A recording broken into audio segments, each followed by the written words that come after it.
नहि त्रिभुवने।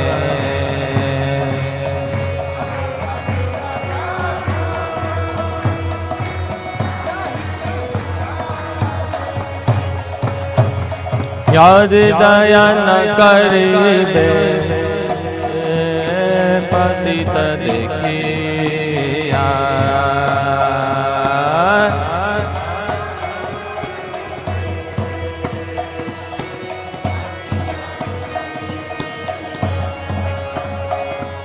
यदि दया न करिबे पतित देखिया।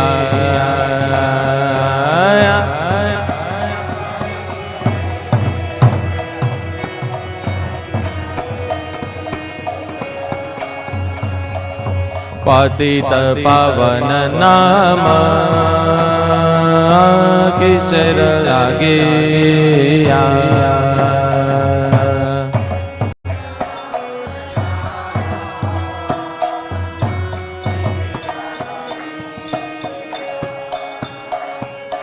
पतित पावन नाम किसर लागिया।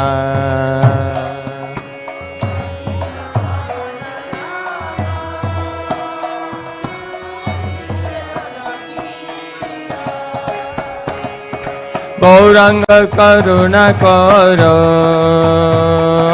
दीनहीन जाने।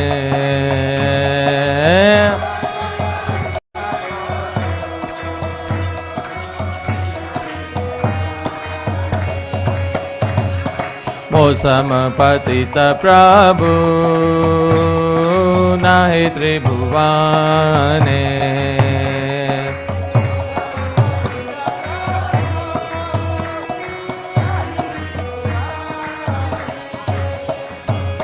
पड़े छे बब तूफाने नाही कनिस्तार।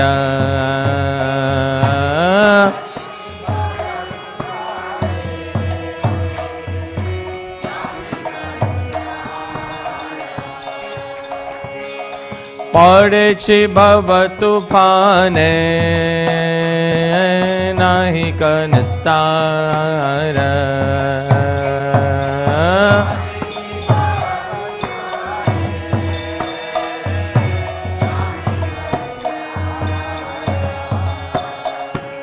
श्री चरण तरणी दाने दास करो पार।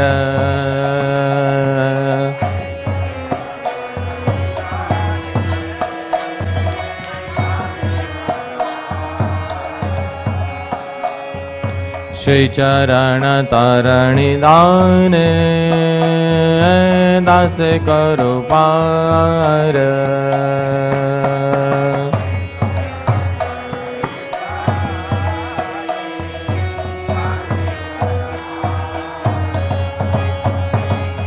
गौरंग करुणा करो दीनहीन जाने। गौरंग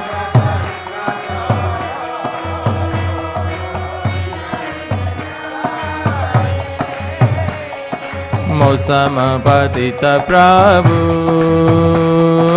नहि त्रिभुवने।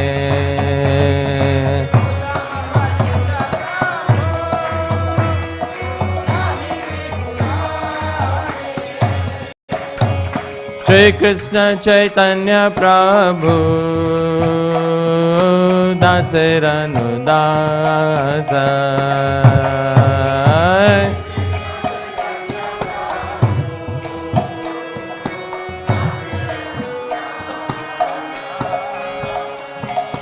श्री कृष्ण चैतन्य प्रभु दास रनुदास।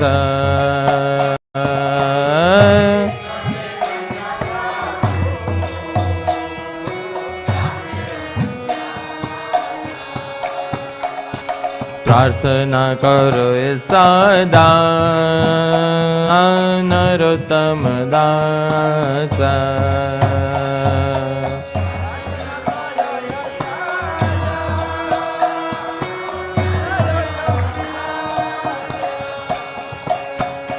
प्रार्थना करो ये सदा नरोत्तम दास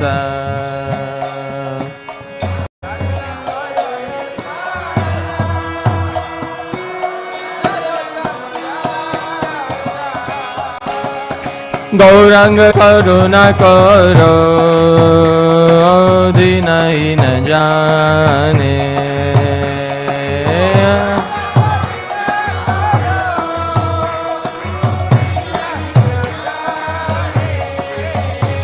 गौरांग करुणा करो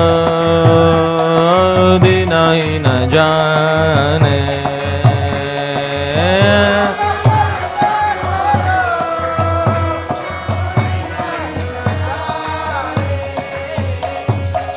समपतित प्रभु नहि त्रिभुवने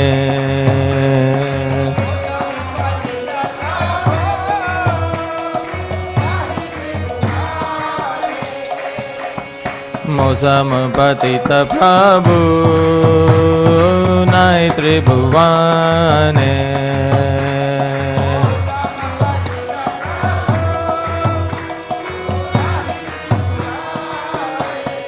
जय गौरानिताय जय गौरानिताय जय गौरानिताय जय गौरानिताय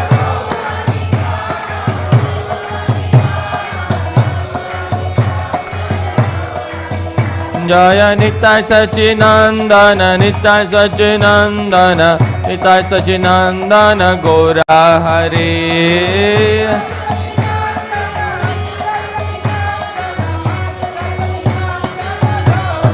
जय निताय सच्चिनंदन निताय सच्चिनंदन निताय सच्चिनंदन गौरा रे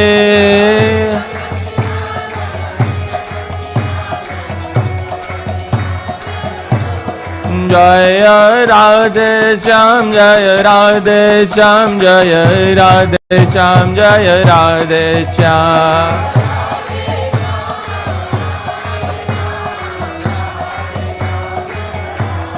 जय राधे श्याम जय राधे श्याम जय राधे श्याम जय राधे श्याम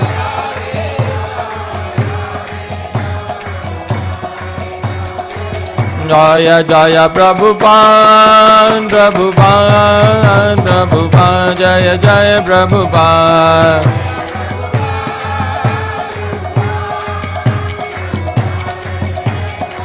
जय जय प्रभुपाद प्रभुपाद प्रभुपाद जय प्रभुपाद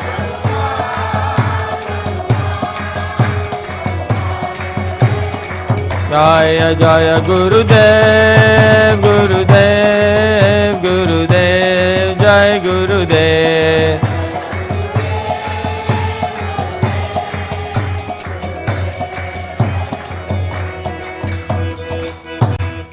श्री गुरुदाय गौर प्रेमानंदे श्रील प्रभुपाद की अनंत कोटि वैष्णव वृंद की निताय गौर प्रेमानंदे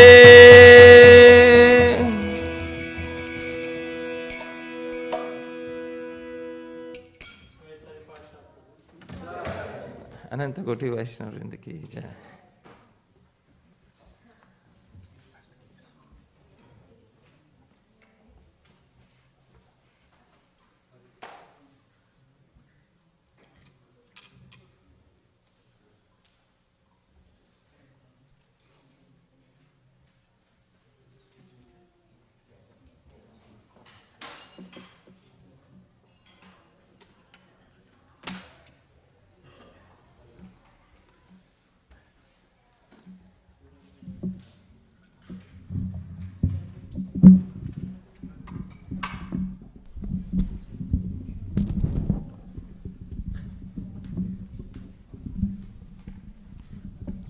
Hare Krishna.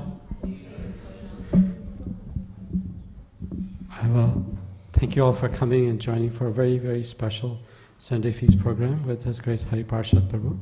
So before we speak, I would like to ask, we have a very dear devotee family, Ashish Vyas Prabhu and Priyanka Mataji.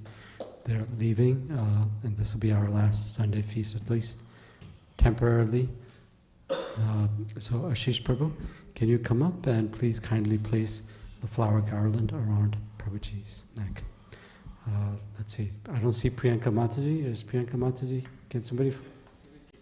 Can you ask her to come in, please? And maybe she can put on the garland on Basmati Mataji today.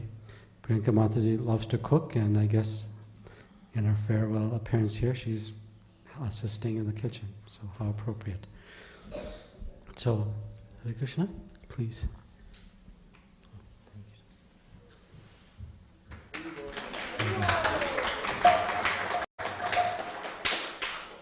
Thank you, Prabhu.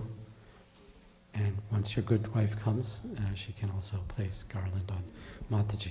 So without further ado, are we all eager and waiting to hear from Prabhuji today? I only hear Narottam Vilas Prabhu. I don't hear Paramarkana Prabhu. Mataji, can you put flower garland around Basmati Mataji, please? I know you are helping with cooking, but... So are we all eager to hear from Prabhuji? Prabhuji, you just hear him, right? That's the Haribol before taking Prashadam. There'll be a little bit more Haribols. Well, thank you very much. So it's our privilege and duty to introduce His Grace Hari Parshad Prabhu and his wonderful family, Srimati Mataji and Hari. I think Hari looks happy because I don't see him here with the adults. So Prabhuji has been enlightening us for a little while, since the last several days, but before that, just to kind of speak some of the very important things about his qualifications to sit on a Vyasasana and speak.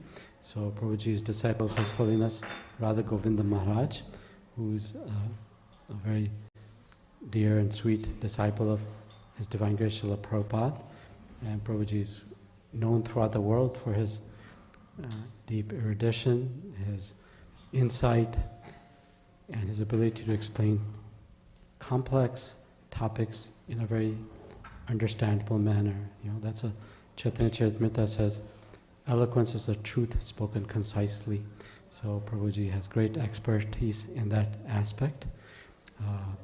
He's very gentle and kind and very giving of his time. And you'll see, you never feel like something's being rushed onto you. He has a great sense of humor. I think I've seen that in your last couple of visits. So that's very nice too, as well. So, a Vaishnava, Srila Prabhupada said, to be called a Vaishnava is not a cheap thing. And Prabhuji exemplifies all the wonderful qualities of a Vaishnava with his humility, his shelter of our great acharyas, not attempting to walk above them, but to explain their deep instructions and profound realizations to us in a manner that we can understand. So I really appreciate those wonderful qualities of humility combined with tremendous dedication and faithfulness to our acharyas, on whose words we live. So we've been speaking about Shraddha to Prem, essentially, the journey from Shraddha to Prem, and you can see a reflection of that in the material world, and we can see the reflection of that, or the true aspect in the spiritual world. So the conversations and discussions have been going along that line, but Prabhuji has something planned for all of us, from the newcomer to those that have been in the lectures thus far. So I love the quotation by Voltaire, the philosopher. He said, appreciation is such a good quality because it makes the qualities you appreciate in someone part of our own heart. So let's appreciate His Grace Hari Parshad Prabhu with a loud Hari Bol. Hari Bol, Hari Bol, Hari Bol. Thank you. And at the end, Prabhuji will leave time for Q&A, and I think they'll allow you to have further elaborations as needed. Thank you very much, Prabhu. Thank you so much, Jai Shachinandan Prabhu. Hare Krishna. Thank you so much, dear devotees, for kindly being present here today. It's a wonderful Sunday. Thank you for kindly giving your time and being present here today. We started with a small kirtan by Sri Narottam Das Thakur. I'll quickly explain the meaning and then we'll move to the main presentation. Sri Narottam Das Thakur says in the kirtan, it is a prayer to Sri Gauranga. You can see Nitai Shachinandan right here. So dear devotee, Shachinandan is Gauranga or Chaitanya Mahaprabhu. Narottam Das Thakur prays, Gauranga Karuna Karo. O Chaitanya Mahaprabhu, please be merciful to me. Dina Hina Jani, understanding that I am most fallen and downtrodden. Most Sama Patita Prabhu, Nahe Tribhuvane. In all the worlds, you will not find a person who is more downtrodden and fallen than me. So he expresses his humility. Then he says, Dante Trina Dhari, holding a straw of grass between my teeth, I pray to you and call out to you. Traditionally in India, only animals would hold straw between their teeth. So anybody who is holding straw between their teeth, they are declaring themselves to be an animal devoid of good intelligence. So Dante Trinadhari, considering myself a useless person without good intelligence, I bow down before you and call out to you, he saying, but Kripa Kari, please be merciful on this Narottam Das Thakur, Esho Amar Hridaya Mandire, and please arrive in the temple of my heart. And if Chaitanya Mahaprabhu says, no, I will not do that, then Narottam Das Thakur gives a little warning to Chaitanya Mahaprabhu. What is the warning? Yadi daya na karibe, if you don't become merciful to me, patita dekhiya, seeing that I am fallen, patita pavan, then what is the use of your name, the deliverer of the fallen? Kisera lagiya. You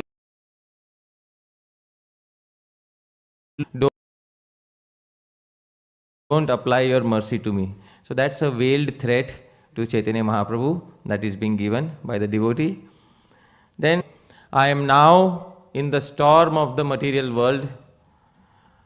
Nahika nistara, I don't see any way out of this storm.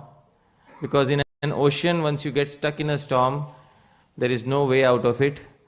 But Shri Charana Tarani Dane, O Bhagwan, you can make the boat of your lotus feet appear in this storm. And using that boat, Dase Karo Par, please deliver me across this ocean. Finally, he says, Shri Krishna Chaitanya Prabhu Dase Ranudas, I am the servant of Shri Krishna Chaitanya Mahaprabhu. Prarthana Kare Sada, I always pray in this manner. And finally, he writes his name. What is his name? Narottam Das. This is the prayer. Gauranga Karuna Karo. Dear devotees, today we are going to discuss another topic which is based on 3 types of discussions. But before I begin that, it is the Shishta Parampara, the tradition of the previous Acharyas, to begin with Mangala Charan, auspicious invocations. Most of us know these verses. You can kindly sing along with me. Om Ajnana Timirandhasya Jnananjana Shalakaya Chakshurun Militam Yena Tasmai Shri Gurave Namaha Shri Chaitanya Manobhishtam Sthapitam Yena Bhutale Soyam Rupah Kadamayyam Dadati Swapadantikam Vandeham Shri Guru Shri Yutapada Kamalam Shri Gurun Vaishnavamscha Shri Rupam Sagrajatam Sahagana Raghunathanvitam Tam Sajivam Sadvaitam Savadutam Parijana Sahitam Krishna Chaitanya Devam Shri Radha Krishna Padan Sahagana Lalita Shri Vishakhanvitamscha Namam Vishnu Padaya Krishna Prishtaya Bhutale Srimate Bhakti Vedanta Swamin Nidhi Namine Namaste Saraswate Deve Gauravani Pracharine Nirvishesha Shunyavadi Paschatya Desha Tarine Namo Mahabadanyaya Krishna Prema Pradayate Krishnaya Krishna Chaitanya Namne Gauratvishe Nama He Krishna Karuna Sindho Dina Bandho Jagatpate Gopesh गोपिका कांत राधा कांत नमोस्तुते तप्त कांचन गौरांगी राधे वृंदावनेश्वरी वृषभानुसुते देवी प्रणमामि हरि वाञ्छाकल्पतरुभ्यश्च कृपा सिन्धुभ्य एव च पतितानां पावनेभ्यो वैष्णवेभ्यो नमो नमः। जय श्री कृष्ण चैतन्य प्रभु नित्यानंद श्री अद्वैत गदाधर श्रीवासादि गौरभक्त वृंद हरे कृष्ण कृष्ण कृष्ण हरे हरे हरे राम राम राम। श्रील प्रभात की अनंत कोटि वैष्णव वृंद की निताय गौर प्रेमानंदे। All right. So we'll need somebody who has a mic who can. Narottam Vilas Prabhu, can you read on the mic? Prabhuji, you have a good voice. So, Prabhuji, this is a quote from an American movie director, and he said something about conversations. Prabhu. If two men on the same job agree all the time, then one is useless. I hope you are able to understand. Huh?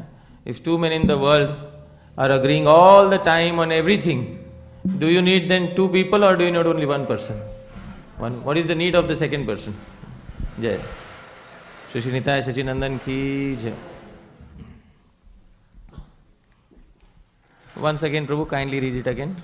If two men on the same job agree all the time, then one is useless. All right. And please read it.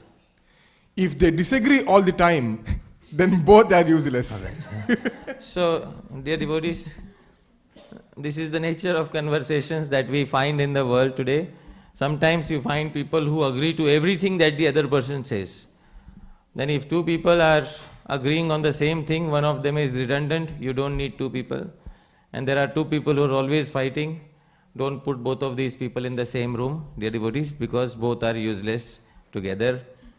Sometimes, dear devotees, we think that, well, this is good for the material world, but the previous acharyas must be exactly agreeing with each other all the time, isn't it?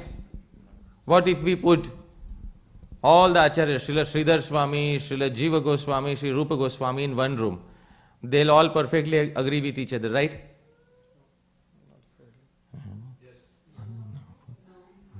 Let's read a quote from Srila Prabhupada, right? Please read, Prabhuji. As for your question about Shantaras and the opinions of Rupa Goswami and Sridhar Swami, I don't remember. You can send me the appropriate passages.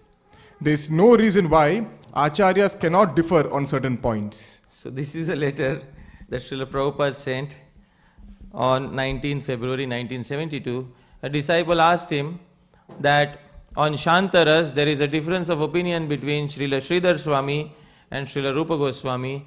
Can you please elaborate? Prabhupada said, well, at least send me the passage, which passage you are referring to. And I don't see any reason why acharyas can't differ on certain points. So dear devotees, these differences of opinion also exist between the acharyas of the sampradaya, but they are minor differences, nothing very major, nothing which will make them disagree on the most important facets of the sampradaya. But dear devotees, whenever two people will have a difference of opinion, it will most likely lead to a discussion. What will it lead to? Discussion. And this discussion can take various forms. Dear devotees, today we will try to see the various forms that discussions between two individuals takes. In the Srimad Bhagavatam, Sri Vyasadeva specifies who is the exact reason for all disagreements and quarrels. What is the exact reason, dear devotees, for all disagreements and quarrels? Can anybody please specify what is the final exact reason for disagreements and quarrels between two individuals? Different realizations, okay. Perspectives, okay. Kalpa Veda, oh, wow, that's Kalpa Veda, okay, wonderful. Krishna is unlimited, okay, yes. Anybody said? Okay. Dear devotees, no, these are good reasons, but these are immediate reasons. Ultimately, the blame for all differences of opinion and all quarrels is upon the head of Krishna himself. Vyasdev says, alright? Please repeat after me. Bhagavatam 6th canto, 4th chapter, verse number 31. Yachaktayo vadatam vadinam vai Vivad samvad bhuvo bhavanti Kurvanti chaisham muhuratma moham Tasmai namonanta gunaya bhumne. Srila Prabhupada translates. Let me offer my respectful obeisances unto the all-pervading Supreme Personality of Godhead, who possesses unlimited transcendental qualities. Acting from within the cores of the hearts of all philosophers who propagate various views, he causes them to forget their own souls, while sometimes agreeing and sometimes disagreeing among themselves. Thus, he creates within this material world a situation in which they are unable to come to a conclusion. I offer my obeisances unto him. Wow, what a prayer. Huh? A prayer which is actually a blame upon the Supreme Personality of Godhead, dear devotees. Let me offer my humble obeisances unto that Supreme Lord who causes all the philosophical debates and disagreements within this world. My pranams Bhagwan to you. Huh? So dear devotees, ultimately, the responsibility of all the debates, discussions and differences of opinion is on whom, dear devotees? Krishna.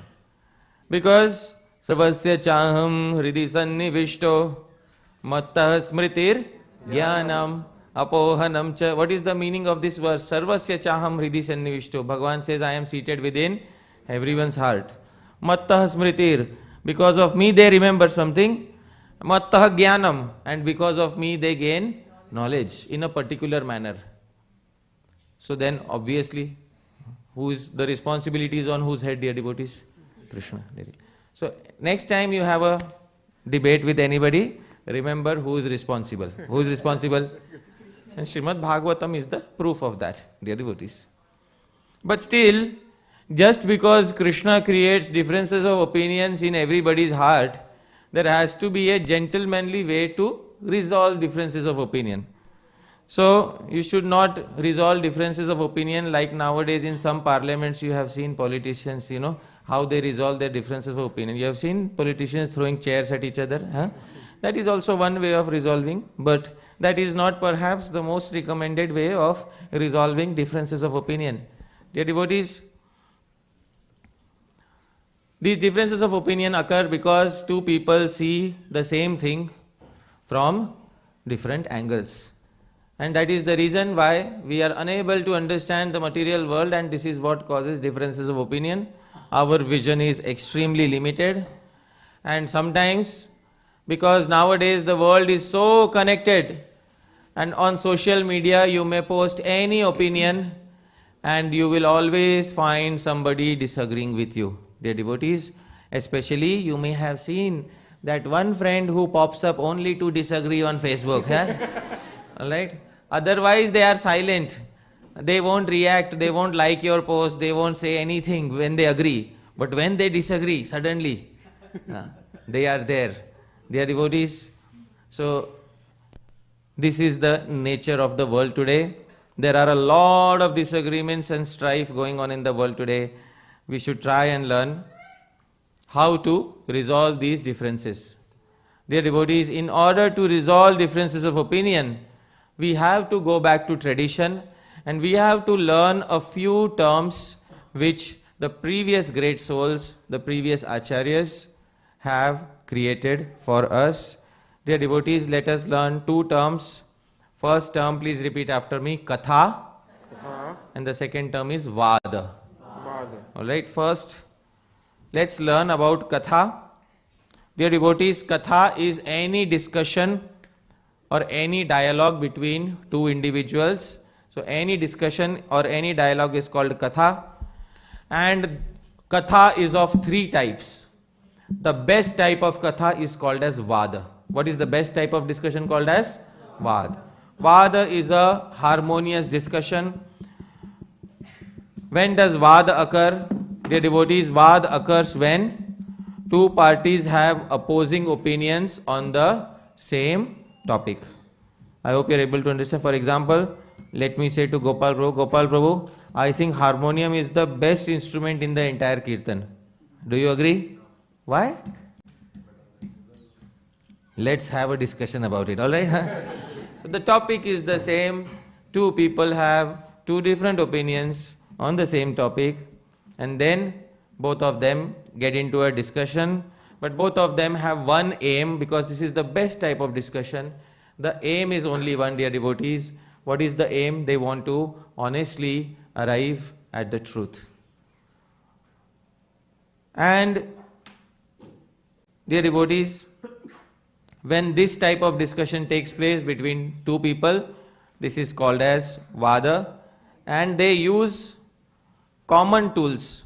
They agree on a set of common principles to engage in that discussion. So we have some principles of that. I will prove harmonium is superior based on the musical literature. You have to prove mridanga is superior based on literature of music. Alright, we selected a common platform. Then we can have a discussion, a cordial discussion between each other. This discussion is called as vada. What is it called? Vada. So dear devotees, Sri Madhvacharya says in his Katha Lakshanam something, please repeat after me.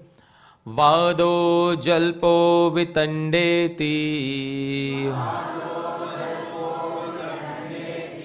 trividha vidusham katha. Vidusham, amongst learned people, katha, all discussions are of three types. What are the three types, dear devotees? Please repeat after me. Vada, jalpa, vitanda. Which is the best one? Vada. And which is the worst one? Vitanda. So we will today learn about these three types of discussions: Vada, Jalpa and Vitanda. We already know something about Vada, and dear devotees, Sri Madhvacharya defines what is Vada. Please repeat after me. Tattva nirnayam uddishya kevalam guru shishyayo kathanyesham api satam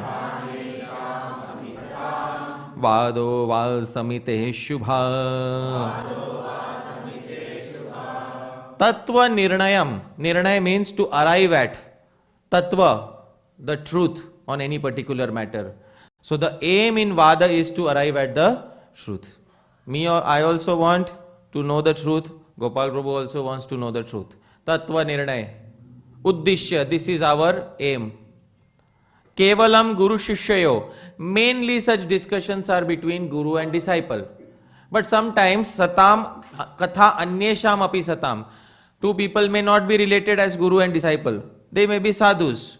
But still, this type of a cordial discussion where the main aim is to arrive at the truth, this becomes known as what, dear devotees? Vada. So mainly between guru-disciple, but also sometimes between other sadhus, other saintly souls. This becomes known as Vada. Kindly read the translation, Prabhu. Discussions primarily between the spiritual master and disciple that are auspiciously aimed only at establishing the truth are described by the learned as Vada. Primarily, it can also be between any two saintly people, but primarily such discussions have been seen between spiritual master and disciple. Why? Because usually the disciple has some query, and then the spiritual master, whose knowledge is much, much greater than the disciple, the spiritual master resolves the doubt from all angles of vision. Dear devotees, these discussions become termed as Vad. Sometimes even between two saintly people who want to have a cordial discussion, they can also engage in a Vad. Dear devotees, can we think of any such discussions in the Shastra? Okay, Gita is one such, the entire Bhagavad Gita is one such discussion, alright? so many discussions, Srimad Bhagavatam, Prema Rupa Madhvi Mataji. Can you list a few discussions that are of the Vad category? Vidur. Maitreya Muni and Vidur, wonderful. All right. Can anybody else give me another name of any? Uddhav and Shri Krishna. All right, wonderful. Yes, Prabhuji. Narad Muni and Yudhishthir. All right, wonderful. So Narad and Vyasadev. Okay, wonderful. So these are all good examples. We will find ample examples of the type of discussion which is known as Vad. Dear devotees, if all discussions would be like this in the material world, there would be peace everywhere and everyone would get liberated and go back home, back to Godhead and stay happily ever after. Alright? But dear devotees, unfortunately this is the material world and discussions don't always go as planned. So we have the second type of discussion. Does anybody remember what is the name of the second type of discussion? Jalpa. Dear devotees, this is where matters become a little complicated. And Sri Madhvacharya says something, please repeat after me. Khyatyadyartham spardhaya va satam jalpa itiryate. Khyati adi artham. Does anybody know what is the meaning of khyati? Fame. To achieve fame. And does anybody know what is the meaning of spardha? Competition. In order to achieve fame or out of a spirit of competition, people who engage in debates just to win, they respect the other person's viewpoint. They don't discard it, but they want to ultimately win the discussion. Dear devotees, this type of a discussion gets categorized as the second type. What is the name of the second type? Jalpa. So, Gopal Prabhu, I think harmonium is the best. What do you agree or disagree? Why? But I think Prabhu now Mridanga is, I agree, Mridanga is there, huh? But you need some instrument to sing with you. Huh? You can sing and play Mridanga and most of the power is in the voice. I agree, but which is the sweetest instrument? Huh? I hope you are able to understand. There is the reference to Shastra is lost. Now the desire to win has taken over. Dear devotees, we have successfully degraded the discussion and now we have come to the second type. What is the name of the second type? Jalpa. This is the translation. Sri Madhvacharya says something. Yes, Prabhuji. Discussions driven by the desire to earn prestige or the desire to win a debate are classified by the wise as Jalpa. Alright, dear devotees, in Shastra, whatever literature we have in the tradition, can we try to think of discussions that took this particular direction? The Digvijay Pandit and our Nimai Pandit. So the Digvijay Pandit said, Ganga Sahasram, Ganga Shatasnam. So he gave 100 verses for Ganga. And Chaitanya Mahaprabhu pulls out one verse from that. And Mahaprabhu says, well, there are 3 faults in this. What you are saying is good, but there are 3 faults in this. And then he says, what faults? And then Chaitanya Mahaprabhu points out 3 faults in this. Dear devotees, this type of discussion is clearly of which variety? Jalpa. Alright, any other example, dear devotees? Sri Harsha's father and Udyanacharya. We will come to that. That discussion is because people need to know the background of that. But okay, we will hold that for a moment. From the Shastra that we have read, any other discussion? Sarvabhaum Bhattacharya. The mic switched off as soon as I started discussing Jalpa. This mic is only made for Vad, dear devotees.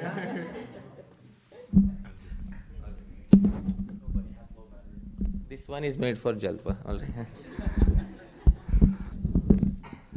Alright. So, dear devotees, the discussion between Sarvabhaum Bhattacharya and Sri Chaitanya Mahaprabhu. So, dear devotees, these are some examples that you will find of Jalpa. And finally, dear devotees, we come to the ugly reality of the material world. And most discussions in the material world may be of this type. What is the third type? Vitanda. Sri Madhvacharya says something, please repeat after me. Vitandatu satamanyai tattvam eshu niguhitam. In Vitanda, there is not even the spirit of winning the discussion. Alright, I want to win. I'll make sure that you lose. I hope you're able to understand. Huh? So there is no proving of one's own point. There is the tendency to defeat the other point. Alright? Gopal Prabhu, I think the best instrument is harmonium. Do you agree? Why? That's because you're horrible at playing the harmonium. That's why, is it?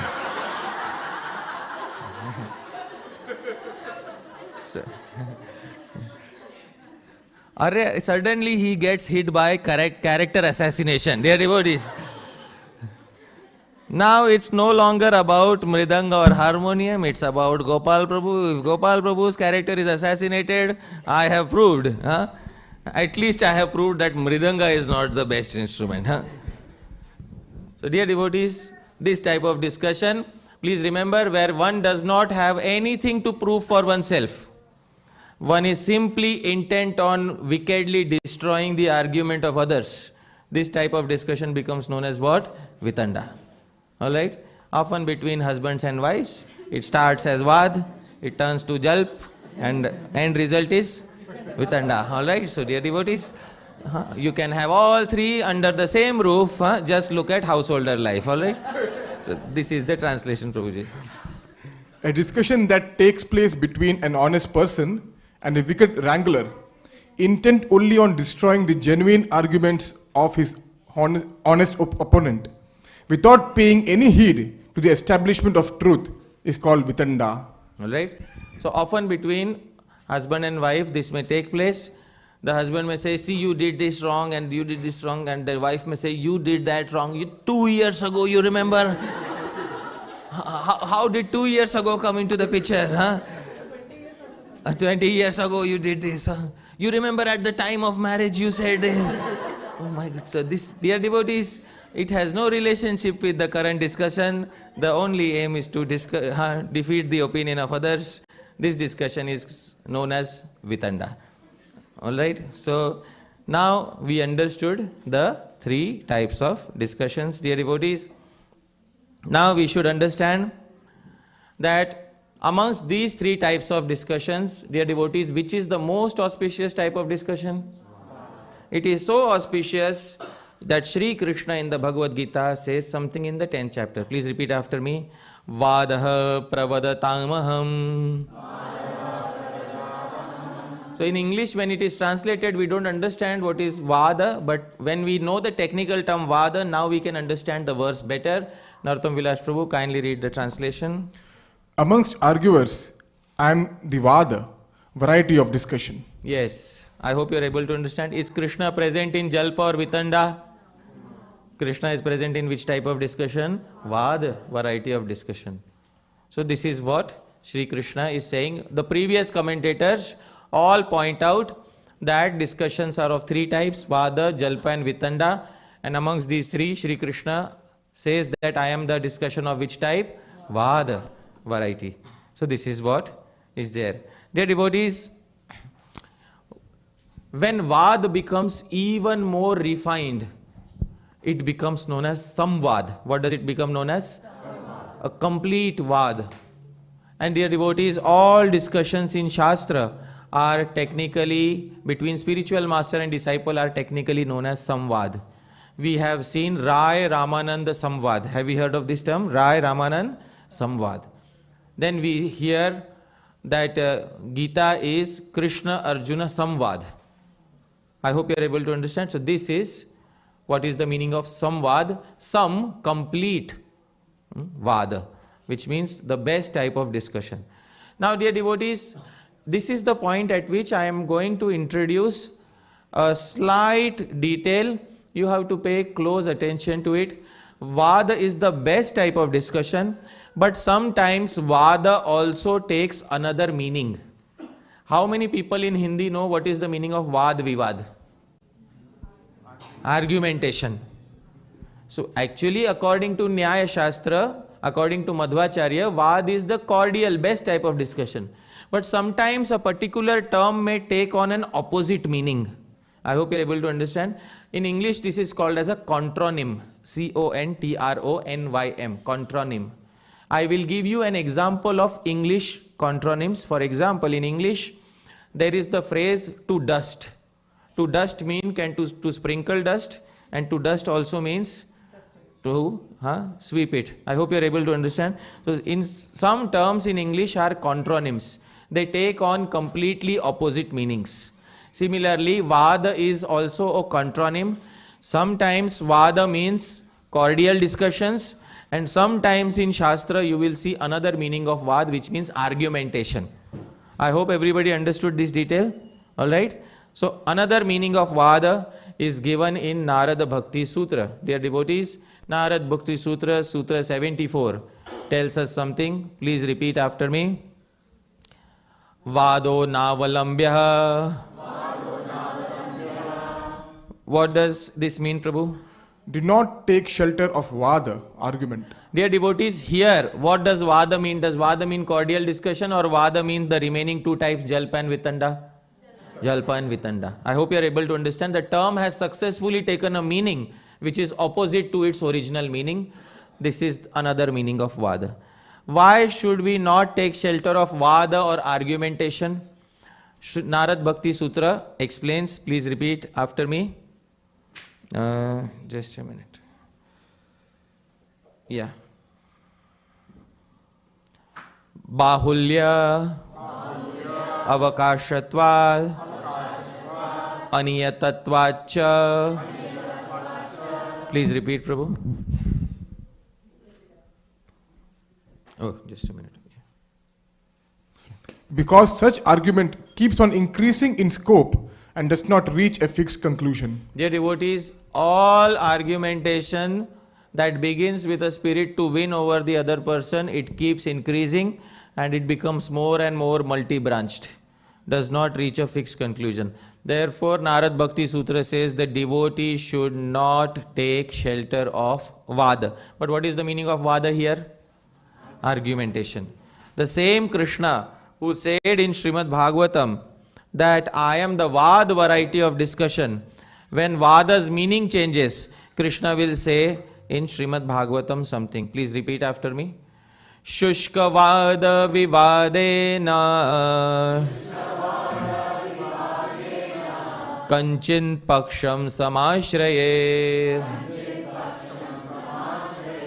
Please read the translation, Prabhu.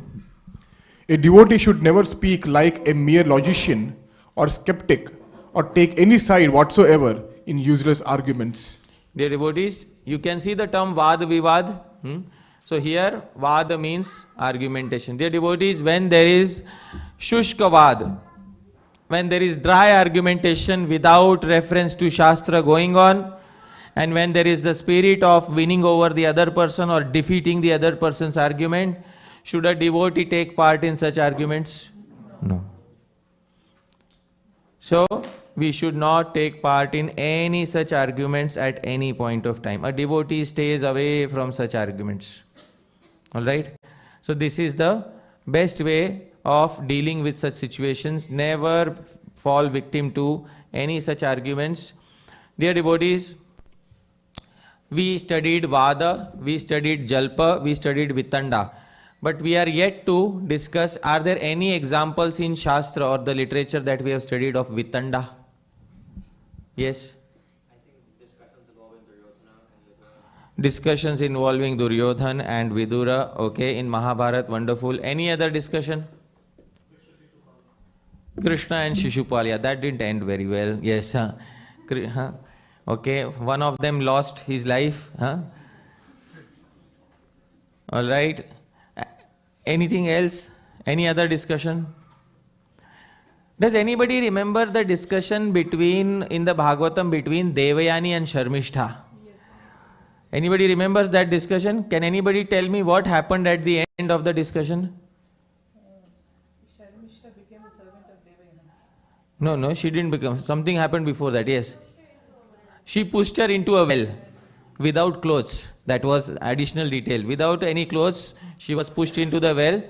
And dear devotees, this was the end result of which type of discussion? Vitanda. There is another Vitanda, big Vitanda mentioned in Srimad Bhagavatam. When Daksha comes in front, face to face, with whom? Bhagavan Shiva's associates. Then, dear devotees, there is Vitanda. And Bhrigu Muni ends up losing something, Daksha ends up losing something, and they don't go back in the same way that they had arrived, dear devotees. So, that discussion, dear devotees, those discussions are classic examples of Vitanda. A devotee should avoid all sorts of Jalpa and Vitanda. Dear devotees,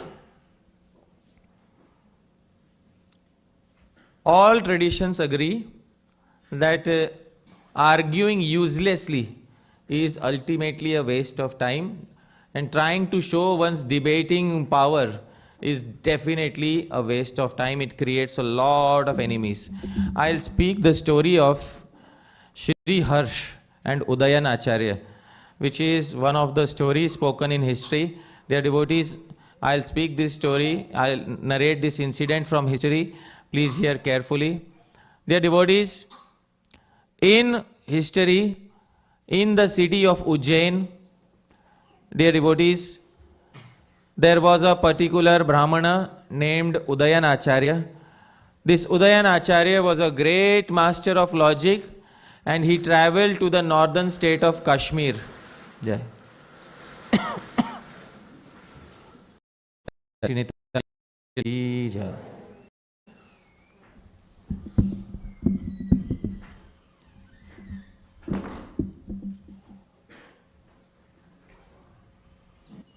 Hare Krishna. Dear devotees, so there was a very learned Pandit named Udayan Acharya. He used to reside in Kashmir. Originally he was born in Ujjain. When he went to Kashmir, he became recognized by the king of Kashmir as the most learned Acharya of Nyaya, logic, in the assembly. Dear devotees, Udayan Acharya was famous for defeating the arguments of the Buddhists. He wrote many books for defeating their arguments. Udayana Acharya was a Vaishnava. But Udayana Acharya's nature was Jalpa and Vitanda. Sometimes he would love to engage in these debates. At one particular point of time, there was another Brahmana in the assembly. This Brahmana once had a debate with Udayana Acharya on the topic of Dvaita and Advaita, whether the absolute truth is personal or impersonal. Udayan Acharya took sides with the personal side. This Brahmana took sides with the impersonal. Udayan Acharya ended up defeating, not only defeating his arguments, but also assassinating the character of this Brahmana to such a degree that he felt dirty after the discussion, humiliated after the discussion, went home and said, I will never again go back to that court where Udayan Acharya is present. Dear devotees, the son of this Brahmana was hearing. This son was named Shri Harsh. Shri Harsh was deeply impacted by his father's defeat, and he took it upon himself to ensure that he will undo this defeat. Shri Harsh went to Kashi to study. He said, I will not study here in Kashmir, I will go to Kashi. He went to Kashi as a 5-year-old boy, and dear devotees, although his native language was Kashmiri, but pretty soon he forgot his native language and learned to speak the language of Kashi. What is the language of Kashi? Sanskrit. And he learned all the literatures in Sanskrit and mastered all of them. And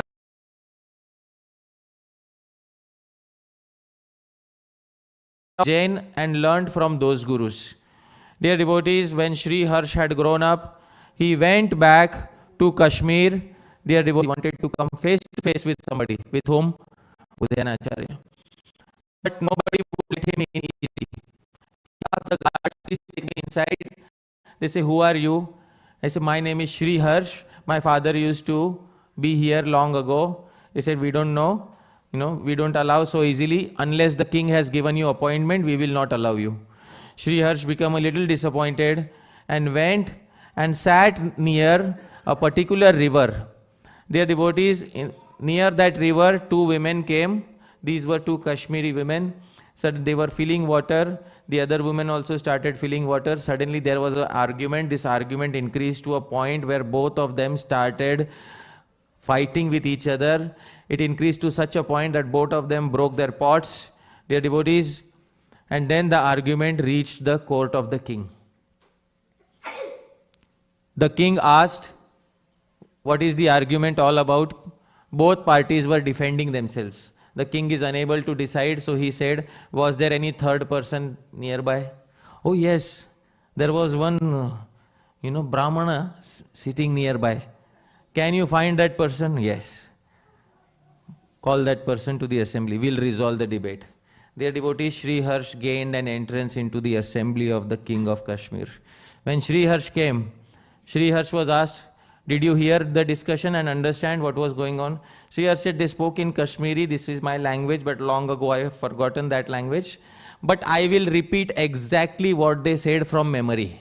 I know what words they spoke, although I don't know the meaning. I will repeat from memory exactly what they spoke. Sri Harsh ended up reciting the Anupurvi, just the blabbering of the words that he had heard without knowing the meaning. The king was immensely impressed. Who are you? I said, I'll later tell you who I am, but first and foremost, I want to challenge Udayanacharya. Is Udayanacharya still in the assembly? He said, no, he's retired Pandit, but if you want, I can call him tomorrow. Yes, I will come tomorrow morning. Udayanacharya should be present and let him know that Sri Harsh, the son of that particular Pandit whom he humiliated, is here and he is asking for one gift, the gift of a debate. So then next day Udayanacharya was invited.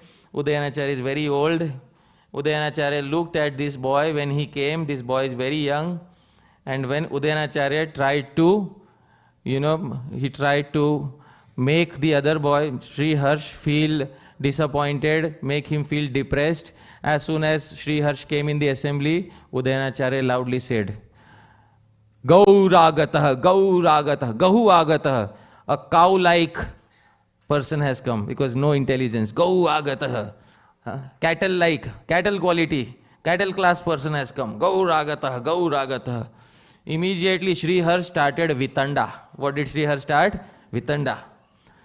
Sri Harsh replied, Kim gavi gotvam, utagavi gotvam, yadi gavi gotvam, mai nahi tatvam, agavicha gotvam, yadi bhavadishtam, bhavatu bhavatyapi samprati gotvam. In one argument, he demolished Udayanacharya. Kim gavi gotvam, you say I am cow. Kim gavi gotvam, is cowness, the quality of being a cow, present only in a cow? Utagavi gotvam, or is cowness present in entities other than cows? Yadi gavi gotvam, is cow, if cowness is present only in cows, mai nahi tatvam, I am not born as a cow, your argument is defeated. Agavicha gotvam, if cowness is present in living entities besides cows, yadi bhavadishtam, if this is what you wanted to say, bhavatu bhavatyapi, then let cowness also be present in you, Udayanacharya. At this point of time, thank you. Udayanacharya was defeated for the first time in his life. Dear devotees, Udayanacharya had studied entire Nyaya Shastra of Gautam Rishi for his entire life. He used to quote from Nyaya Shastra literature in order to establish points. We also have studied Nyaya. We Vaishnavas have studied Nyaya. There are 3 pramanas. What are the 3 pramanas, dear devotees? What is the first one? Pratyaksha. What is the meaning of Pratyaksha? Direct perception. What is the second one? Anuman. What does Anuman mean? Inference. What is the third one? Shabda. Shabda means the words of an authoritative person is known as which praman? Shabda. Sri Harsh by that time had composed his magnum opus, Khandana Khanda Khadyam, the sweet candy of defeat. Dear devotees, he wrote this entire literature just to defeat Nyaya Shastra. This one person demolished the entire Nyaya Shastra through his one literature because he knew that these Vaishnavas use one Shastra. Which Shastra? Nyaya Shastra, in order to prove their points. Sri Harsha, out of revenge, wrote a literature simply to defeat entire Nyaya Shastra. This literature is available today, Khandana Khanda Khadyam, the sweet candy of defeat, which you should feed to those people who believe in Nyaya Shastra. Nyaya Shastra was demolished. For example, he says, Acha, Shabda Praman. What is the definition of Shabda Praman? Narottam Vilas Prabhu. Words by authoritative people. Acha, your authoritative people also lie. Yudhishthir lied in the battle, yes or no? Khandanam. This is defeat of the argument. If Yudhishthir can lie, anybody else, if Dharamraj, Yudhishthir can lie, anybody else can lie. I hope you are able to understand. But what point do you want to prove, Sri Harsh? Nothing from my side to prove. The literature is only meant for one thing. What is it meant for? Khandanam, for defeating the opposing argument. This literature, how can you then overcome this? Khandana Khanda Khadyam. Dear devotees, thousands of years of study of Nyaya Shastra demolished by one incident of humiliation.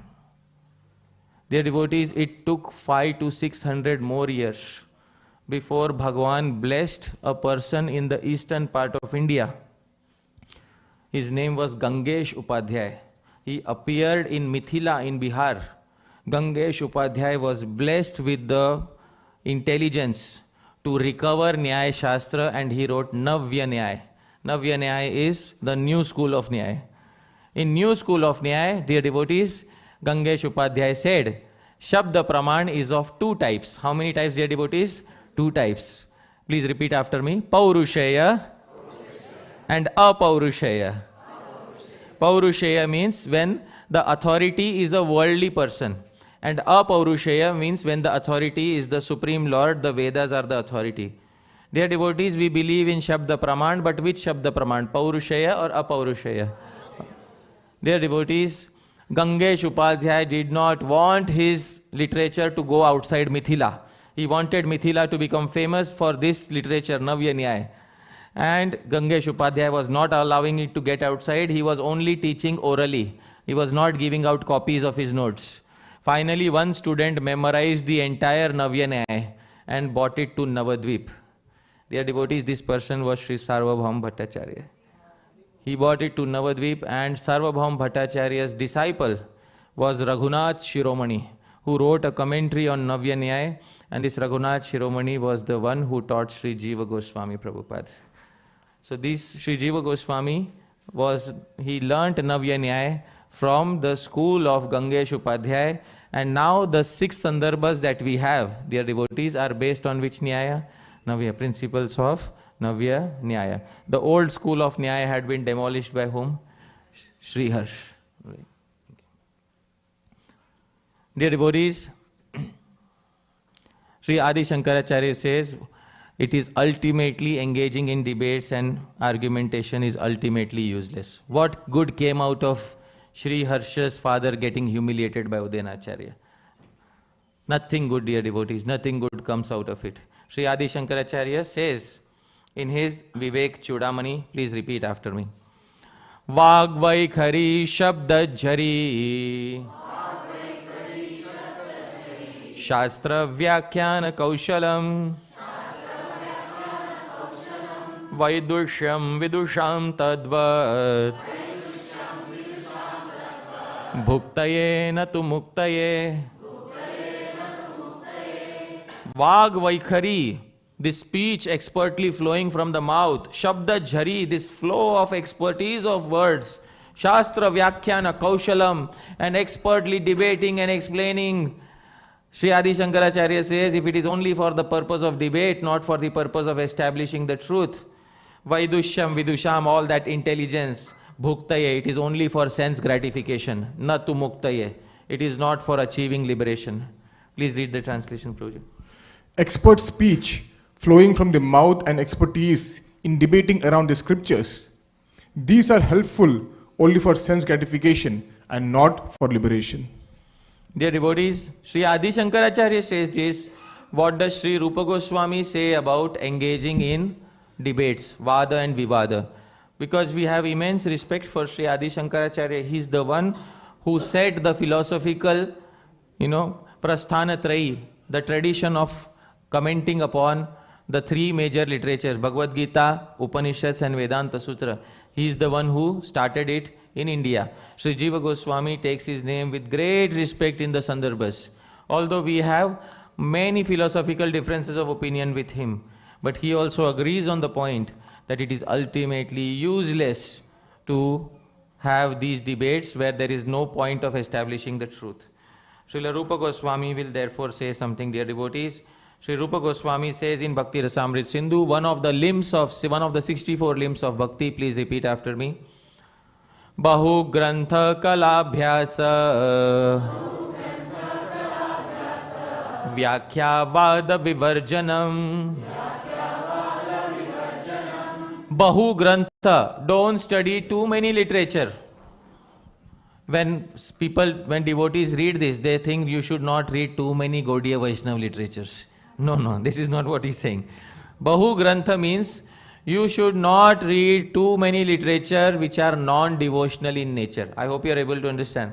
Devotional literature you can read as many as you want, but non-devotional literature and then trying to kala, learning too many non-devotional arts, abhyas, vyakhya, explaining too many non-devotional topics and trying to debate, especially vada, trying to debate around them, vivarjanam. Avoid all this. This is one of the 64 limbs of bhakti, dear devotees. So, Bahu Grantha, Kala Abhyasa, Vyakhya Vada Vivarjanam. Avoid all these things, dear devotees, if you want to progress on the path of bhakti. Many people, although they are devotees, they start thinking, I will learn many new arts. But these new arts, if they don't have any devotional connection, ultimately these arts will end up eating our time. And we will lose our time of bhajan. So therefore, all the arts that we learn, they should be conducive to our path of bhajan. And all the shastras that we learn should be conducive to our path of bhajan. Any shastra which is non-devotional, we should definitely avoid that particular shastra. Avoiding such shastra is one of the 64 limbs of bhakti. Right? For example, if I go and if I say, Narottam Vilas Prabhu, I have a desire nowadays, I want to study in detail Charvak Darshan. You know what is Charvak Darshan? The traditional atheist of India. His name is what? Charvak. I want to study his philosophy in great detail. Then what will Narottam Vilas Prabhu say? Useless. He is a good teacher. He doesn't mince his words. He says, useless. Prabhu, why is it useless? Who says it is useless? Which Acharya says? Where does he say? Wonderful. Then he quotes the Praman. What is the Praman, dear devotees? Bahu Grantha Kalabhyasa Vyakhya Vada Vivarjanam. Okay, Prabhu, I had a desire, but you threw water, you rained on my desire, Prabhuji.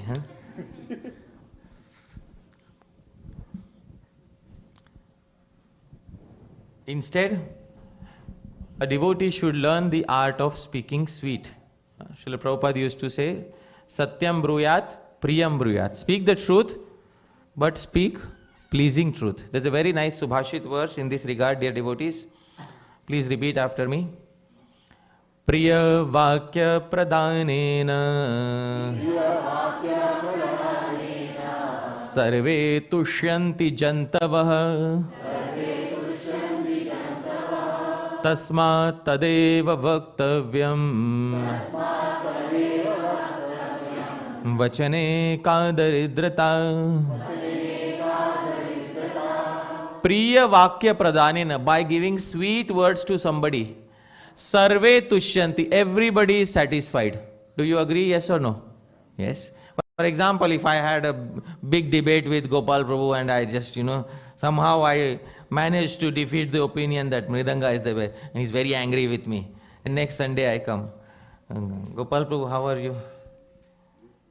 See, his eyes are reflective of his anger. But then I gave him sweet words. But Prabhu, I thought about what we discussed last time. I think there is much merit in what you had to say. Yesterday I was playing Kirtan and there was nobody holding the Mridanga. And then I realized only harmonium can't carry, it can't make the people dance in Kirtan. I was waiting for devotees to get up and dance, but nobody danced. And I was thinking, why is this harmonium not helping me? But then I came to know, the most important instrument is missing. Then I realized, which is the most important instrument? Mridanga. So Gopal Prabhu, I think you are a very nice devotee and you understand tattvas about music. And Gopal Prabhu, I think you were very correct about Mridanga being the best instrument. I forgot that actually it is the instrument of Sri Chaitanya Mahaprabhu. I hope you are doing okay, Gopal Prabhu.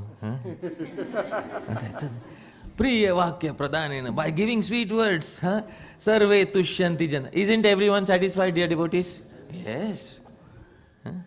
Tasmat Tadeva Vaktavyam, therefore speak only which words? Sweet. Vachane ka daridrata. What poverty are you facing in speaking sweet words? Is the government taxing you for sweet words? No. As far as I know, till now, the government in Portland is not taxing you for speaking sweet words. The day they start taxing, then we will think about it. But till the day they are not taxing sweet words, you have an unlimited supply of sweet words. Why don't you speak sweet words to others? So this is the translation, Prabhu. Kindly read. By speaking sweet words, all living entities in the world are satisfied. Therefore, speak sweet words. What poverty will you fall in by giving this gift of sweet words to everyone? So dear devotees, we studied the 3 types of discussions. Can we all repeat the names of the 3 types of discussions? Vada, Jalpa. Vada is aimed exclusively at establishing the truth, and it's a very cordial, harmonious discussion. When Vada reaches its pinnacle, it becomes known as what? Samvad. There are many examples of Samvad in Shastra. Then when the discussion degrades a little and the desire to win over the other person while respecting their opinion, but just proving their opinion as inferior, that desire takes over, the discussion becomes known as what? Jalpa. And dear devotees, when one has nothing to prove for oneself, instead one wants to defeat the argument of others, that becomes known as what? Vitanda. Dear devotees, Vitanda also happened in Govardhan Lila. When Nanda Maharaj wanted to worship initially, whom did he want to worship? And Krishna then started saying something. What did Krishna start saying? What is it? No, he didn't bring Govardhan till a certain point. Before he bought Govardhan, he was doing something. What was he doing? He was critiquing the worship of whom? Indra. But without giving an alternative, what is the use of critiquing? Dear devotee, Sri Jiva Goswami says at that point of time, Krishna had taken shelter of the 3rd type of discussion. Which type of discussion? Vitanga. Dear devotees, he is just defeating Nanda Maharaj's opinion without putting forth any positive solution on his part. Later, Krishna put a positive solution in the form of worship of Sri Govardhan. Let's try to avoid Jalpa and Vitanda as much as possible. Although previous acharyas say sometimes there's only one occasion on which you should be able to use Jalpa and Vitanda. Do you want to know which occasion we can use Jalpa and Vitanda? So dear devotees, the acharya of Nyaya Shastra, Sri Gautama Rishi, says something. Please repeat after me. Tattva Adhyavasaya Samrakshanartham Jalpa Vitande Bija Praroha Samrakshanartham Kantaka Shakha Avarana Vat. So he says Jalpa and Vitanda are to be used like Kantaka Shakha Avaranavat. He gives an example, dear devotees, see here. Sometimes you use thorny bushes around the field to protect what is in the field. What is growing in the field? Seeds, crop is growing. To protect the crops around the field, to protect it from animals who want to destroy the crops, you put these thorny bushes around it. Dear devotees, similarly, if there is any Vedic truth, if there is any truth of Shastra, and if there is some atheist who is coming to defeat it, in order to counteract the atheist, you can put up the thorny bushes of Jalpa and Vitanda. This is the only time when Jalpa and Vitanda are supposed to be used when somebody is trying to argue against Shabda Praman or the words of Shri Bhagavan as given in the Shastra. I hope you are able to understand. This is the translation. Prabhu, kindly read. Just as thorny fences are employed to protect the growth of valuable seeds, similarly, Jalpa and Vitanda are employed to protect Tattva, truths of Shastra, against external attacks. So, dear devotees, this is the only circumstance in which Jalpa and Vitanda should be employed by us. Alright, dear devotees, I'll pause at this point of time. Thank you very much. Yadatra skhalitam kinchit vidvam sahapurayantu tat yadatra saushthavam kinchit tad guroreva menehi yadatra skhalitam kinchit. If there's anything mistaken in what I spoke, vidvam sah, your learned devotees, purayantu tat. Please correct what I said. Yadatra saushthavam kinchit. But if there's anything wrong in if there's anything nice in what I spoke, tad guroreva, it belongs to my Gurujanas. May nahi, it doesn't belong to me. Thank you very much once again, dear devotees. Thank you, Jai Sachinandan Prabhu, for kindly introducing me. Jagat Guru Srila Prabhupada ki jai. Nitai Gaur Premanande. Hare Krishna.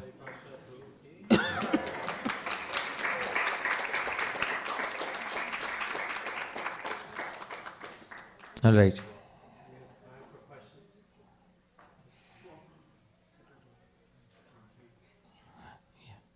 So we have time for Q&A. Prabhu, how much time should we devote?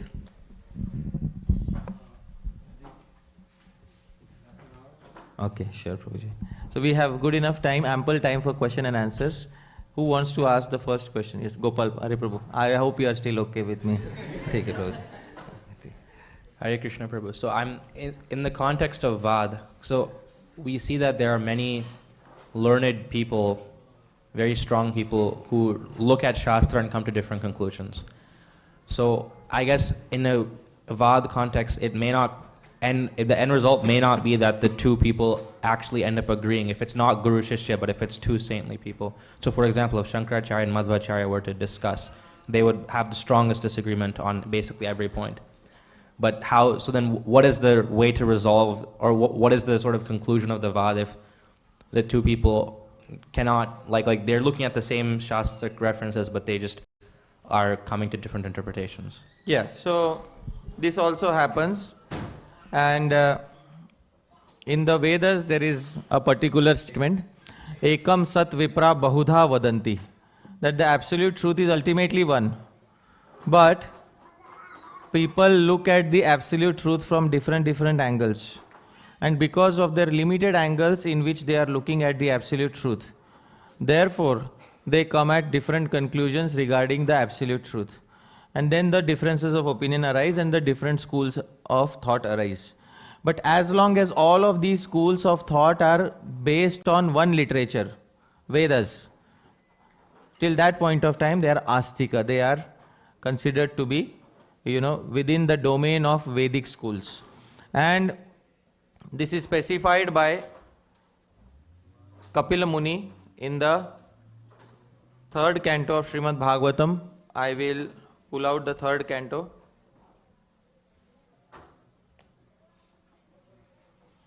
Third canto, 32nd chapter, verse 26. Please repeat after me. Jnanamatram param brahma Paramatmeshwarah puman Drishyadibhi prithak bhavair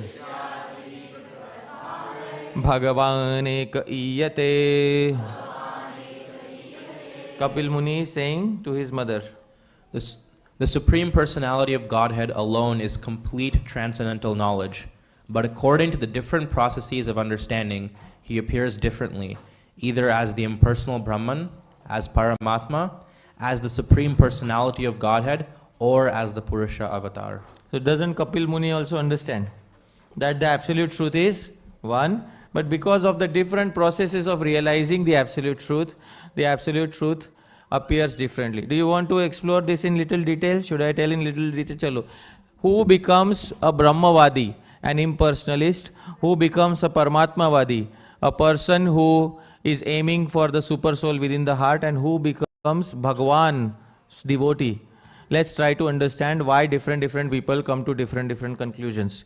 Sri Jiva Goswami says at the beginning of Bhagavad Sandarbha, he says that absolute truth is one. Ekam eva tattvam, he says.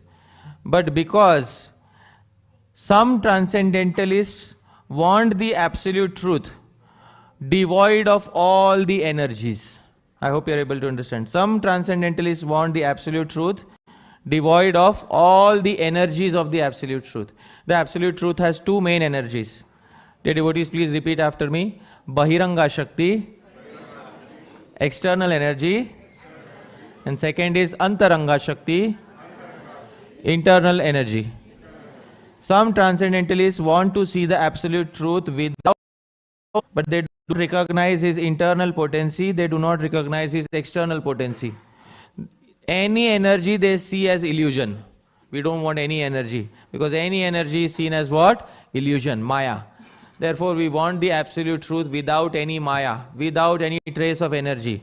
To them, the absolute truth appears without the influence of external or internal energy, but without energy can the absolute truth have a form. Dear devotees, every object in the world, you know this particular object has a form, because the atoms are sticking together because of what? Some energy is making the atoms stick together. This is material energy. Dear devotees, similarly in the spiritual world, to have a form, you need which energy? Spiritual energy.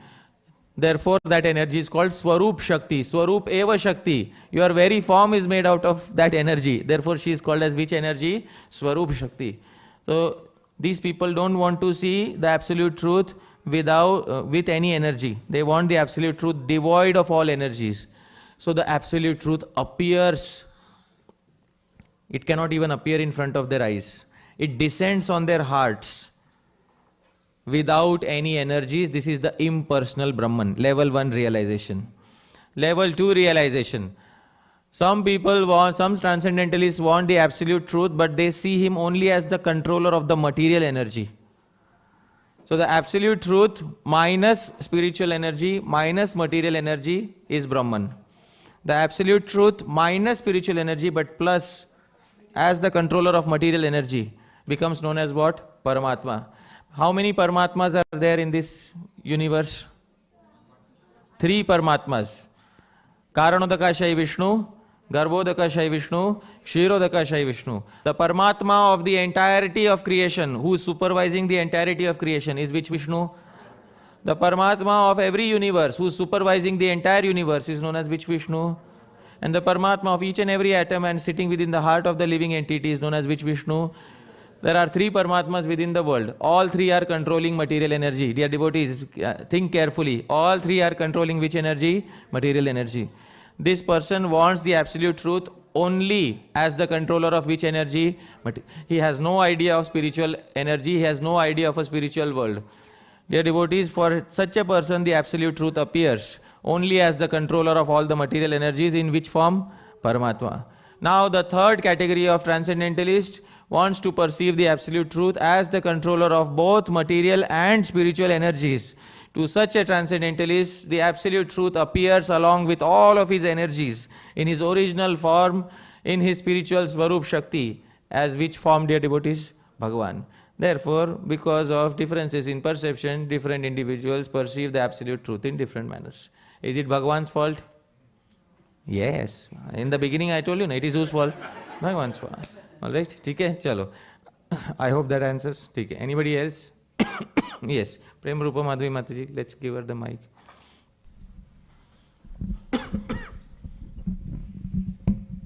Hi Krishna Prabhuji, very nice class. Thank you so much. Prabhuji, if we're in a situation, you mentioned like one instance when Vitanda is allowed.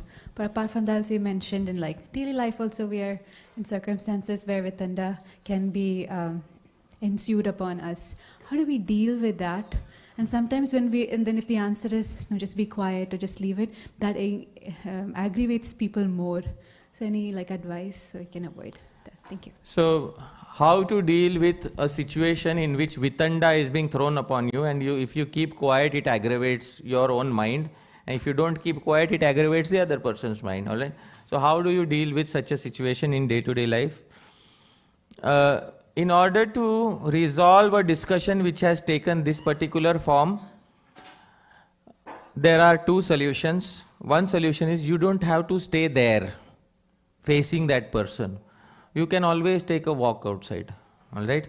So because when you said you just keep quiet, the implication is you keep quiet while staying there. You don't have to stay at that particular location. You can say, I'm no longer interested in the conversation. I'll leave. What did Vidur do when Duryodhan was hurling insults at him? Vidur hung the bow on the door, Vidur left. So this is one thing that can be done. Another thing that can be done, if we are a little more mature, then we can try to have the okay man solution. Have you heard of the okay man solution, Mataji? Agree to disagree? That is okay, but there is another transcendental solution mentioned in Shastra. So this is what we call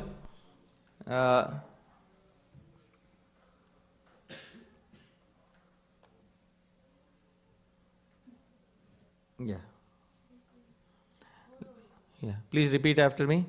Gyatayah pitarau putra bhratara suhrido pare yad vadanti yadichanti chanumodeta nirmama. Mataji, kindly read the translation. An intelligent man in human society should make his own program of activities very simple. If there are suggestions from his friends, children, parents, brother, or anyone else, he should externally agree, saying, yes, that is all right. But internally, he should be determined not to create a cumbersome life in which the purpose of life will not be fulfilled. All right. So, I'll give you an example of this, okay? Gopal Prabhu, please come to me with an extreme opinion. Please give me an extreme opinion, Prabhuji, about any topic.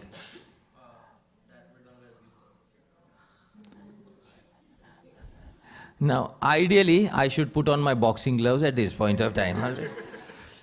But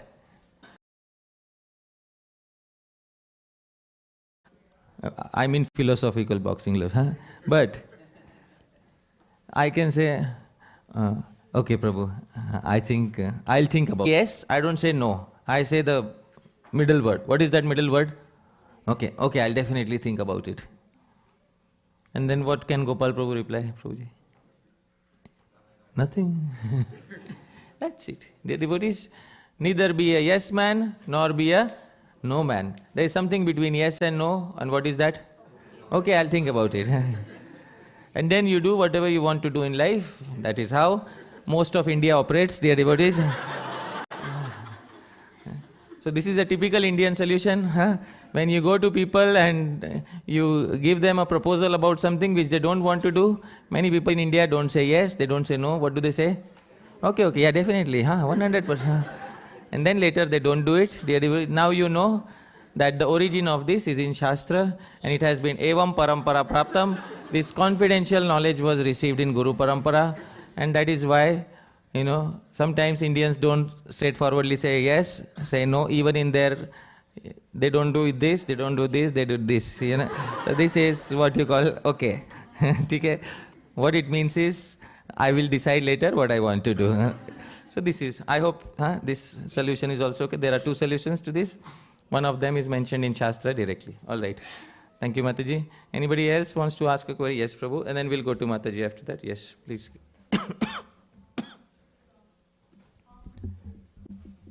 Oh, yeah. Hare Krishna, Prabhuji. Yeah.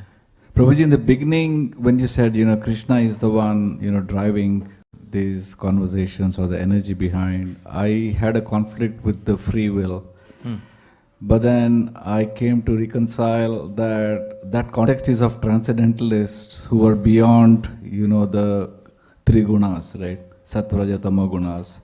For them, it is Krishna who is driving these kinds of thoughts. For people like us, it's a free will or ego that drives these conversations, right, Prabhuji? See, you said, first I had a doubt, then I also had a solution. See, in your own heart, who is giving the doubt and who is giving the solutions, Prabhuji? So it is, see Bhagwan, I quoted a verse also. Sarvasya chaham hridi sannivishto matta smritir. This is 15.15 of Bhagavad Gita. Prabhuji, kindly read the translation what Krishna says. I am seated in everyone's heart, and from me come remembrance, knowledge and forgetfulness. Alright, so this is the, I am seated in everyone's heart. From me comes remembrance, knowledge and forgetfulness. And forgetfulness. So a particular type of knowledge arises in a particular person's heart by whose desire? Krishna. Then where is the free will? Your question is, where is the free will? Right. This question is discussed in Vedanta Sutra. Why do different entities end up getting different thoughts? Why do different entities end up getting different reactions to life? You know, then the answer is Bhagavan is doing it. And the question is, where is the free will? So I will now tell you the answer. In the Vedanta Sutra it is specified that Bhagavan does not have any bias. Bhagavan decides a particular living entity's thought process and the reactions that they are going to give according to what they have done previously in previous lives. If in previous lives, out of your free will, you became attached to a sadhu who is an impersonalist, in this life you may be with the Vaishnavas, but still your mind will have certain doubts regarding impersonalism.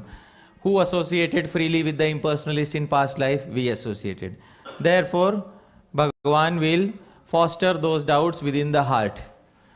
In the Vedanta Sutra commentary of Sri Bhaskaracharya, he gives a wonderful example of this. He says Bhagavan is Parjanyavat. Parjanyavat means Bhagavan is like rainfall. When rainfall falls over Portland, as it has been falling in the last few days only. So, doesn't rainfall fall equally everywhere, dear devotees? Yes or no? But in some places you will see some wonderful mango tree coming up. In some places you will see there is thorny cactus coming up. Is it the fault of the rainfall? Why did a thorny cactus tree come up in one place and a beautiful mango trees grow? I don't know. Why did mango tree come up in another place? Seed. So because the seed of the living entity's previous association was different, Bhagavan is Parjanyavat, just like the rainfall who encourages and fans all the tendencies that the living entity has in the past. In this way, Sri Vyasadeva gives a sutra, Vaishamya Nairghrinya Cha. There is a sutra in Vedanta Sutra about this, that Bhagavan does not have two qualities, biased nature and cruelty. For this, a specific Vedanta Sutra has been written, and in the commentary to that, Bhaskaracharya gives a wonderful analogy of Bhagavan is Parjanyavat. He is like rainfall. So it is not the fault of the rainfall that some place a mango tree is growing, some place a cactus tree is growing. So I hope that answers your query, Prabhuji. Alright, we'll go to Mataji. Thank you. Yeah, we'll come back. Okay. Hare Krishna. Wonderful class, Prabhu. So in the early days of the movement, there was a phrase that we would hear all the time, and I can't remember what it means, and I hope this is not off topic. No. It was Veda Vadarata. Veda Vadarata. Veda Vadarata. That is in Bhagavad Gita. Right. So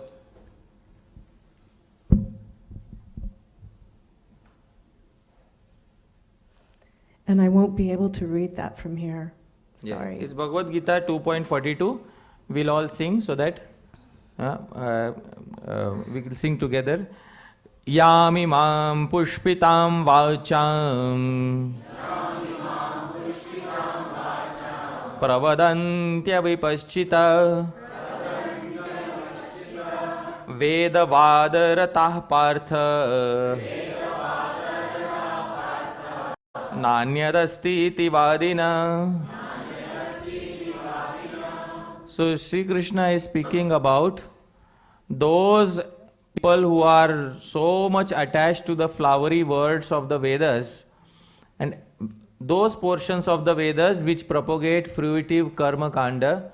And how is fruitive karma kanda characterized? It is characterized in one statement. Dear devotees, please repeat after me. Swarga kamo Yajeta Swarga kamo, anybody who has the desire to attain Swarga should perform fire sacrifice. This is the sum and substance of their particular philosophy. And in Vedas, they don't pay much attention to that part of the Vedas which is glorifying the Supreme Lord or which is asking them to get detached from material life. They believe only in offering Swaha, Swaha, Idam Indraya, Idam Namama, Idam Varunaya, Idam Namama, Idam Agnaya, Idam Namama. This is what, ultimately what do they want to attain? Swarga, heavenly planets. So these are called as Veda Vada Rataha. Rataha, they are always fully engaged in Vada, the arguments, favorable arguments given in which portion? In the Vedas. So those arguments they are giving always, this is the highest attainment of heaven, is the ultimate principle, and karma is the controlling principle of this universe. They are called as Veda Vada Rataha. So this is what it is. Sri Krishna also came across these people. In the chapter of the wives of the Brahmanas, Sri Krishna sent his near and dear Gopa friends to ask something from the Brahmanas. He wanted them to collect rice, cooked rice from them. These Brahmanas, they were chanting there, and when they were chanting there all the Veda mantras, the boys came and said, we have been sent by Krishna and Balram, can you give us some rice?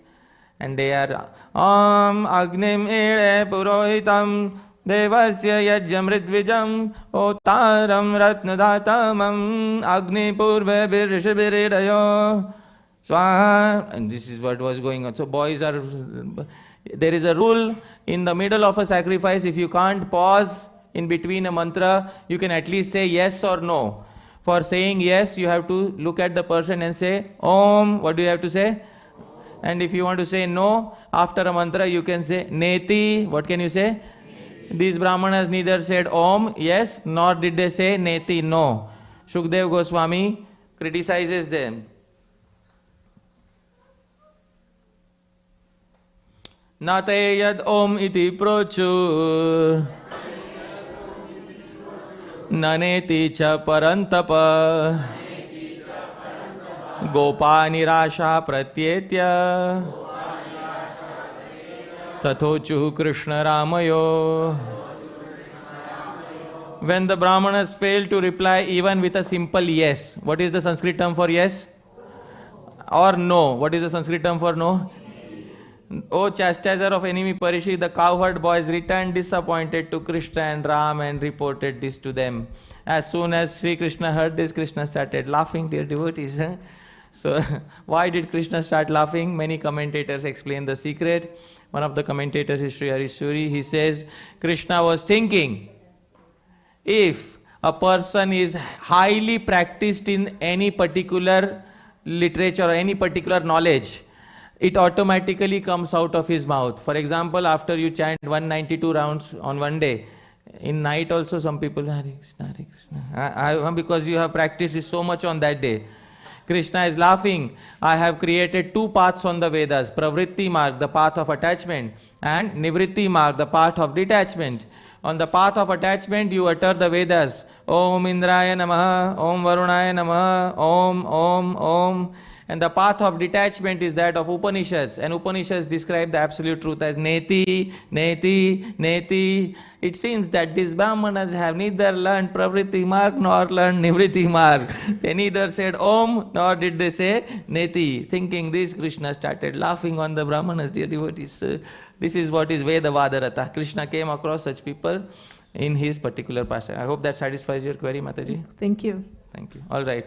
So now we will go to Gopal Prabhu. Oh no, Sukirtan Prabhu. Sukirtan Prabhu has a question to ask.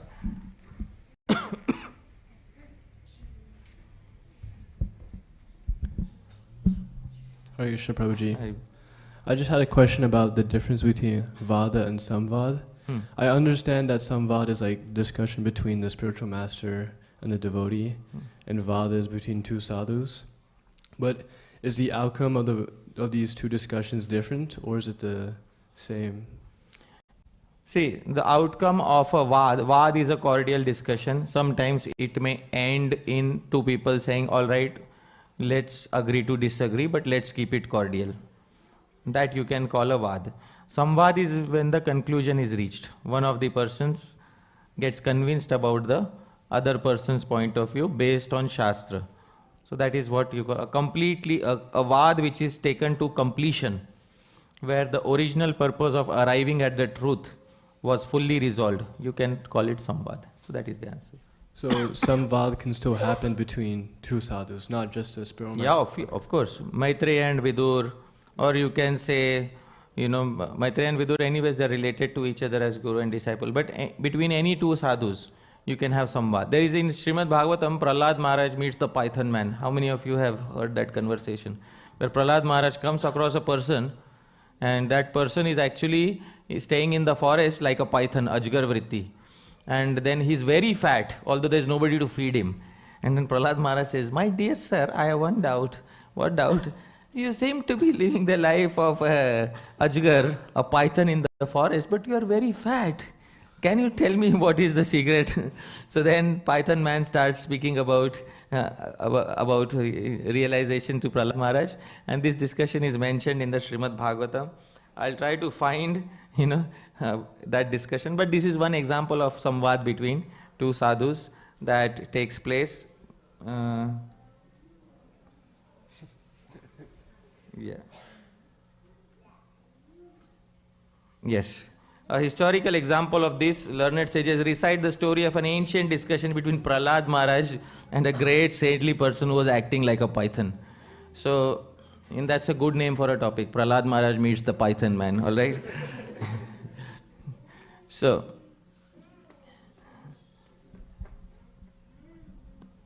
then Prahlad Maharaj said something to him, and this is what Prahlad Maharaj, inquired from him.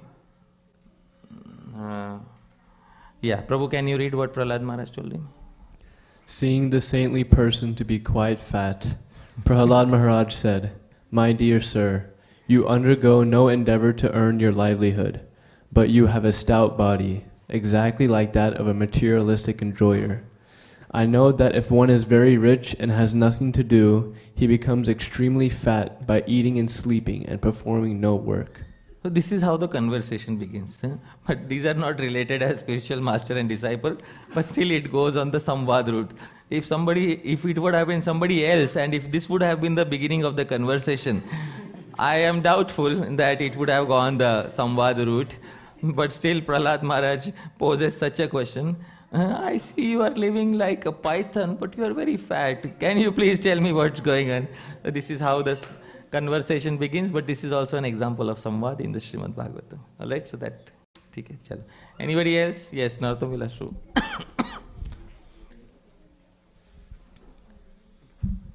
1:30? Okay. Hey, Prabhu, thank you for the amazing, wonderful class, Prabhu. Prabhu, so all these examples which we have been hearing is, I think if I'm not wrong, they're live examples. They're actually speaking to each other, conversing with one another. But I've heard examples which you have given, which I don't remember very clearly now, is a difference of opinion between Sridhar Swami and Sri Rupa Goswami. I think mentioned in Laghu Bhagavatam somewhere, Prabhu. So, could you give us the context of that, and what would that be categorized as? Because there's a difference of opinion. Would that be categorized in any of these three kinds? No, it cannot be categorized in these three types because Srila Sridhar Swami and Sri Rupa Goswami never spoke face to face. Because they never spoke face to face, therefore both of them never have a chance to speak each other's mind to each other. But this is what you call a technical situation in which there is virodh. Virodh means there is an opposing difference of opinion. And when the difference of opinion has arisen between acharyas who are no longer physically present to converse amongst themselves and sort out the opinion, what do you do at that particular point of time? So that I can specify. I hope. Yes. All right. So in Laghu Bhagavatamritam, Sri Rupa Goswami says something, and I'll pull out Laghu Bhagavatamritam so that I can share what Sri Rupa Goswami says about this. So Sri Rupa Goswami says in Laghu Bhagavatamritam something. Yeah.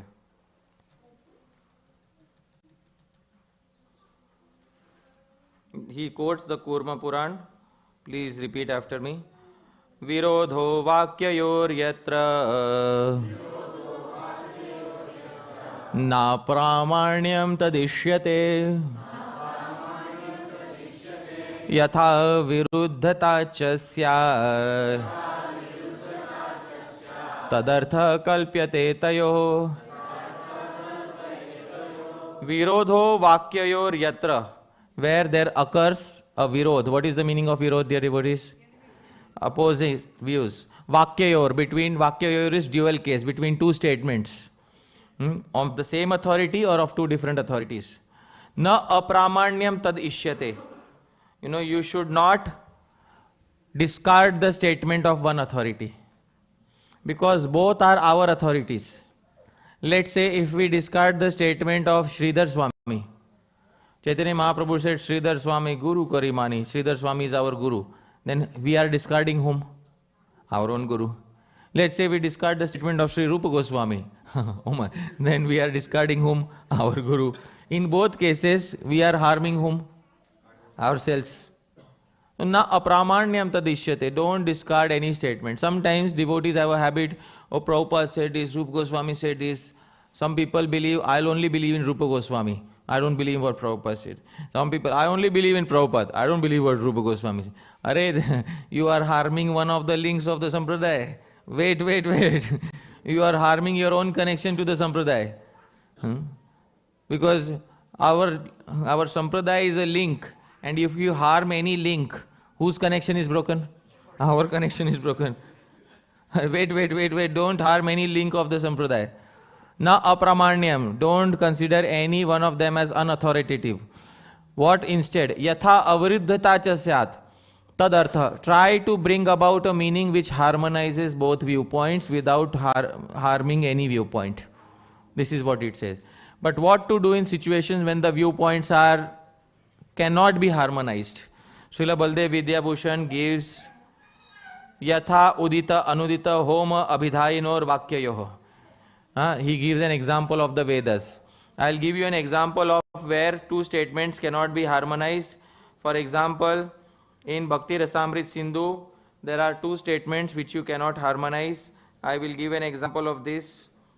Let me pull out Bhakti Rasamrit Sindhu.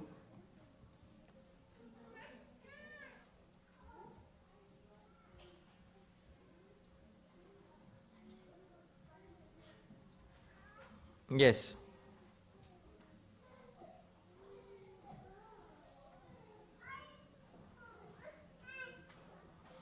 The 37th limb of Bhakti, Naivedya Aswado, relishing Prasadam.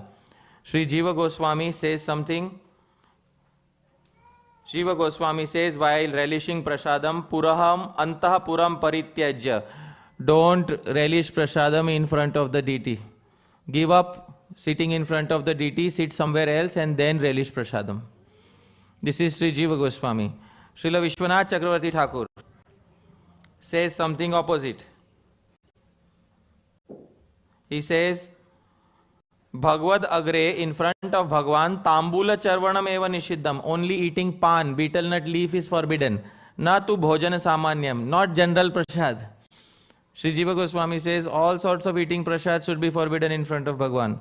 Sri Vishwanath Chakravarti Thakur says not all sorts. He says na tu. He has read Sri Jiva Goswami. He said not all sorts of prasad. Only one type of prasad. Which type of prasad? Tambul, betel nut leaf. Acha, now what to do? How can we harmonize? We have ended up in a tricky situation. That's where Sri Baldev Vidyabhushan comes and says, Udit, Anudit, Hom Nyay. Can you see here? Udit, Anudit, Hom Nyay. Now please understand, this is a technical facet of the discussion. In the Vedas, there are certain branches of the Vedas which say, Udite Hotavyam. Offer oblations in the fire sacrifice after sun has arisen. If you offer before sunrise, then the dogs of the demigods will eat your offerings. Another part of the Vedas says, Anudite Hotavyam. Offer sacrifice before sunrises. If you offer after sunrise, another set of dogs of the demigods will eat your offering. So when should I offer sacrifice? Before sunrise or offer after sunrise? Now there is no harmonization between these two statements. So in Nyaya Shastra, Gautam Rishi gave a harmonization, saying that you, by following any one school of thought dedicatedly, the ill effects of another school of thought don't come upon you. This is the resolution given in Nyaya Shastra. I hope you are able to understand. Whichever school of thought you belong to, you follow that. And the ill effects of the other school of thought won't come upon you. So between Jiva Goswami and Sri Vishwanath Chakravarti Thakur, which Acharya is dear to you, Prabhuji? More dear? Bolo, bolo. Don't hesitate.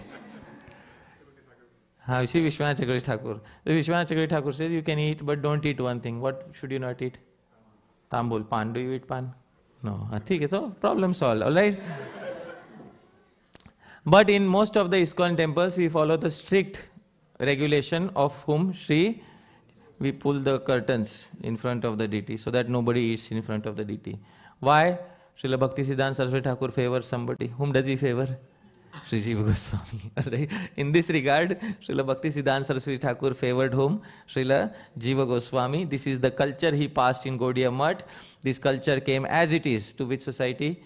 ISKCON. And today we have that culture in our society because of Srila Bhaktisiddhanta Saraswati Thakur. Whenever his aim is, whenever there is a conflict, take which opinion, strict or lenient? Strict opinion. Yeah, Lion Guru. So that is why we have the strict opinion in ours. I hope that answers your query. Theek hai, chalo.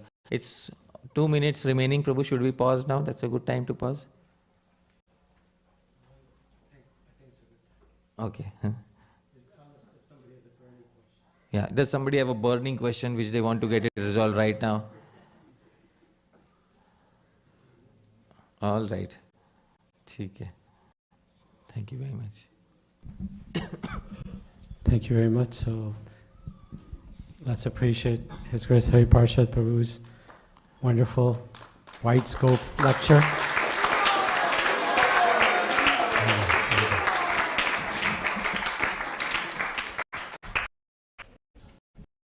Yes. One question? No. There is the commentary. I quoted a commentator on the 10th canto, Sri Harisuri, and he has written commentary on the 10th canto of Srimad Bhagavatam only on Sri Vrindavan Leela in Sanskrit. It's a very difficult and cryptic commentary. Srila Prabhupada named a disciple after this commentator. We know Harisuri Prabhu in our ISKCON society, but Harisuri Prabhu, the disciple of Srila Prabhupada, is a different person. And the original commentator, original name belongs to the commentator on the 10th canto of Srimad Bhagavatam. His name is Sri Harisuri. He wrote a commentary, Sanskrit commentary on the 10th canto after he got one darshan of Sri Krishna in his life. Dear devotees, I tried my best to translate this commentary into the Hindi language. The first 7 chapters of his commentary have been translated. More than 450 verses of why Krishna did what he did. Many of his realizations are quoted in the lectures, but his name is not mentioned. For example, in Damodar Lila, it is said that the milk started boiling because the milk wanted to commit suicide. Many of us have heard, but this realization originally came from Sri Harisuri. His first 7 chapters of his commentary have been translated from Sanskrit into Hindi. Those who read Hindi, who wish to relish his realizations on Sri Krishna Lila, a copy is available. Please contact Param Karuna Prabhu. Param Karuna Prabhu, please raise your hand. And it is done as a Brahminical service. There is no fixed price expected. In exchange, you can give any donation, $1 or $10,000. It's all up to you, dear devotees. All right. So, dear devotees, please, those of you who want to relish the commentary, but it is in Hindi. By the end of the year, the first volume will come out in English, dear devotees. All right. Thank you very much. Hare Krishna. Okay, so and tonight there's continuation. Would you like to give a glimpse into the coming lectures? Yes, so till now the series of talks have covered from Shraddha to Anartha Nivritti and Nishtha. And then we also want to see what is on the positive side, not simply avoiding the negatives, no this, no that, no how long, no. Dear devotees, what is the yes in devotional service? So what is the yes is given by the previous acharyas, what are the positives are given by the previous acharyas. To this evening, 5 p.m. at whose home?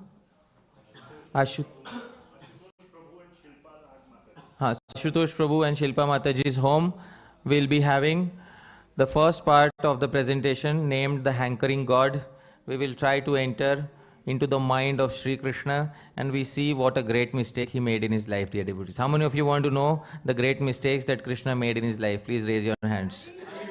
Alright, don't be afraid if you're a Gaudiya Vaishnava. We have to enter into Krishna's personal life. You can't stay away from Sri Krishna. Dear devotees, we'll get into Krishna's personal life and get to know all the juicy details of all the mistakes that he made, dear devotees, and what caused him to lament in life later, dear devotees. So those of you who are interested, please come this evening. The Hankering God, 3-part presentation, first part to be presented this evening. Thank you very much. Hare Krishna. There used to be, I think I don't know whether there's still a kind of like a throwaway, quote-unquote, newspaper, I use that term very liberally, called the Inquirer, and the heading was, Inquiring Minds Want to Know. So this is a good thing to inquire and want to know about. So here's the schedule, so you can see it there, hopefully. So tonight at 5 p.m. is at Ashutosh Prabhu and Shilpa Mataji. I don't see Prabhu or Mataji here, I think. I figured. And then tomorrow is part 2 at Anu Mataji and Parshad Prabhu. I see Parshad Prabhu and Anu Mataji here as well. So that's at 6:30 p.m. And then the last day for this year at least is Tuesday, April 30th, 6:30 p.m. at Som Prabhu and Mega Mataji. Mega Mataji, are you here? No.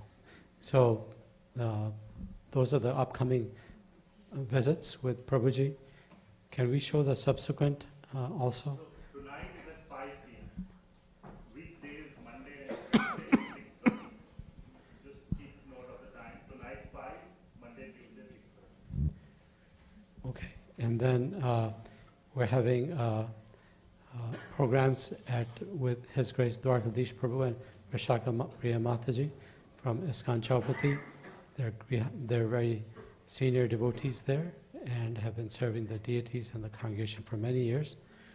And they have positions of responsibility as physicians and counselor for children, girls, etc. So there's a program on May 1st at 6:30 p.m. and May 2nd, 6:30 p.m. And I think the order may have been changed. We'll forward the correct order, which is Wednesday will be at Mansi Ganga Mataji's, and Thursday will be at Narottama Viras Prabhu's place. Narottama Vilas Prabhu's place. Sorry, Prabhu. And Prem Rupa Madhavi Mataji's home. Okay, so that's the upcoming schedule for this coming week. And then subsequent week, I don't think we have it up yet, will be His Grace Kirtan Premi Prabhuji doing 3 days straight Kirtan here at the temple. Okay? So do you want to show the next page? No. Okay, so there's, the Madha Prabhu has put up the wall calendar behind the wall, which lists sponsorship opportunities for bhoga and flower sponsorship. So there's still spots available. So please consider sponsoring either bhoga or flowers. You can see the details on that calendar. And then we'll be having appearance day of Sri Nrsimha Bhagwan, and that will also, okay, Prabhu already went ahead of me.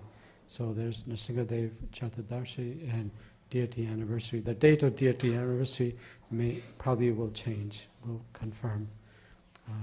Okay, so I think that's it for upcoming announcements. Please, there's that nice calendar of seva opportunities, and all the seva opportunities have 0 out of 4, 0 out of 4, 0 out of 3, 0 out of 2, 0 out of 1, 0 out of 1. That's my point. That's why I said that. I get it.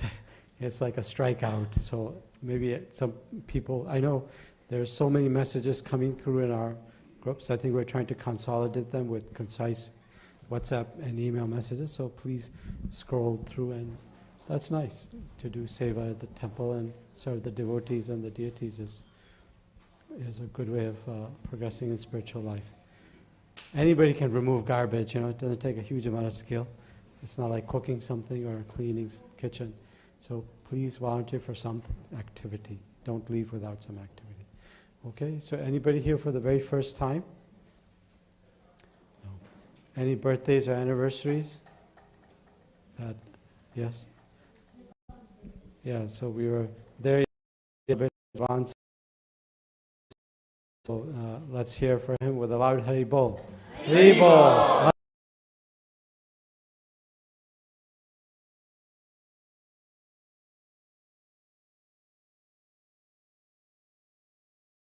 At least temporarily, last day here at the temple. So something that we've done on occasion when very dear devotees leave is we form a group in front of the deities. So Matajis can be on that side, and then Prabhus can all gather on this side, and we'll have His Grace Hari Parshad Prabhu here as well. And we can take a group photo, and Harshita Mataji will kindly try to send that as a poster to the Vyas family, so they can have remembrance of the deities and the devotees who serve the deities nicely. Okay? So please do that. I do want to welcome back somebody who's very near and dear to my heart. His Grace Acharya Nishta Prabhu is here. Many of us know him from many years, going back 24 years, when I at least came in 2000. So Acharya Nishta Prabhu is a one-man devotional force. For his second initiation, I remember when he was serving here, he dressed the deities, he created the Havan Kun, he made the garlands, he made the Prashadam, he personally fed every single devotee here for his, what an exemplary devotee. He went to Mayapur to learn the art of deity dressing, and he was so beloved by there, just like Bhanatai Prabhu, that he was offered a position being in charge of the secretary for the Mayapur Deity Worship Academy, and also serving Lord Nityananda on the Panch Tattva altar himself. After what, 1 year? So amazing. We're so proud of you in a devotional way. And now he's serving Shri Shri Radha Govinda Dev in New York. Maybe we can encourage you to serve Shri Shri Nitai Sachinanda Dev. I know they're dear to your heart as well. So let's welcome Prabhu. Are you here just for the weekend? Let's welcome him with a loud Hari Bol. Hari Bol, Hari Bol, Hari Bol. He also is tremendous in Kirtan. Thank you for coming. And of course, our guest of honor, who we're very privileged to have, Hari Parshad Prabhu, are you willing to come back here next year? But he usually put a condition. You have to demonstrate your affection for him. Hari Bol, Hari Bol. We don't have Madhava Hari Prabhu here to shout for us. So give it another try.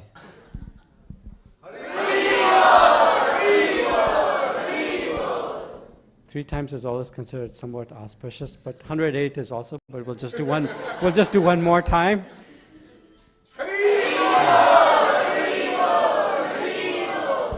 You may consider. Thank you very much. So let's gather for the picture, and then prasadam, because there are a good number of devotees, will be served in 2 batches. So one batch can stay here and do kirtan, etc., or participate in kirtan, and the other batch can go up after the photo. So please gather on the photo. Prabhu's on this side, and Mataji's on the other side, and don't put your back to the deities. Angle your body so you're not doing that, okay? Thank you very much. Please come. If we can do it quickly, then prasadam can be served quickly too.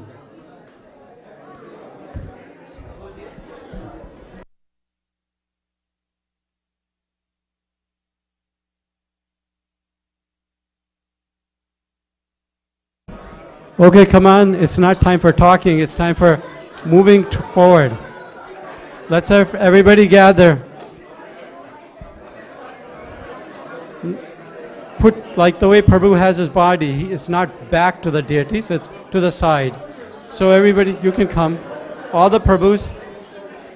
Like a V shape, okay? Not with your back, to your side. Yeah, that's good. Come on, ladies. Don't talk.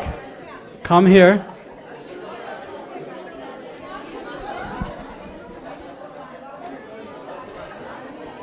Okay. Everyone this way. Shankar, go for it. Come. Come on. Come on. Come on. Ashish Prabhu includes you. Miss Priyanka Mataji? Okay. So let's come on over here. Priyanka.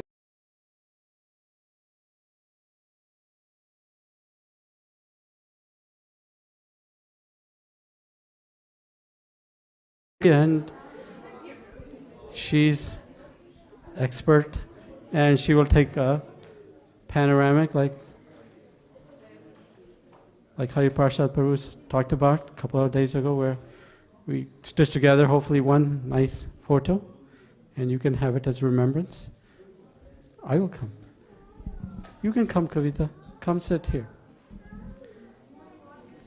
Can you capture? I'll just put this here. Here, let me.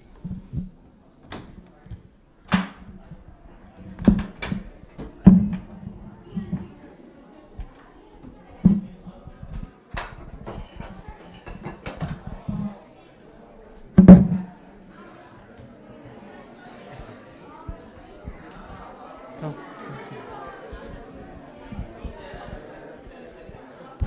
Priyanka Mataji, just twist your body, huh? Yeah. Okay, I think we have everybody. Acharya Nishta Prabhu, Balnita Prabhu, I think you guys have to come in. So come in. Crowd in. The camera cannot get everybody, so crowd in. Okay. Are we ready?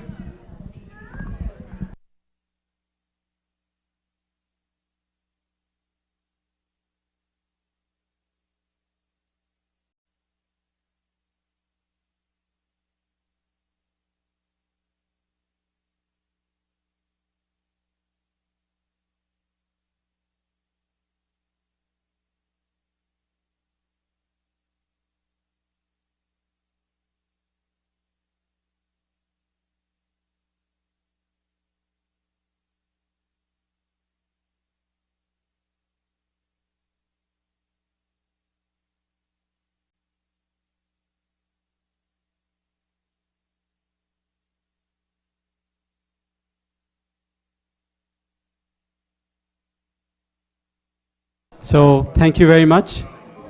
Our great gratitude to Ashish Prabhu and his lovely family. Hope to see them again soon.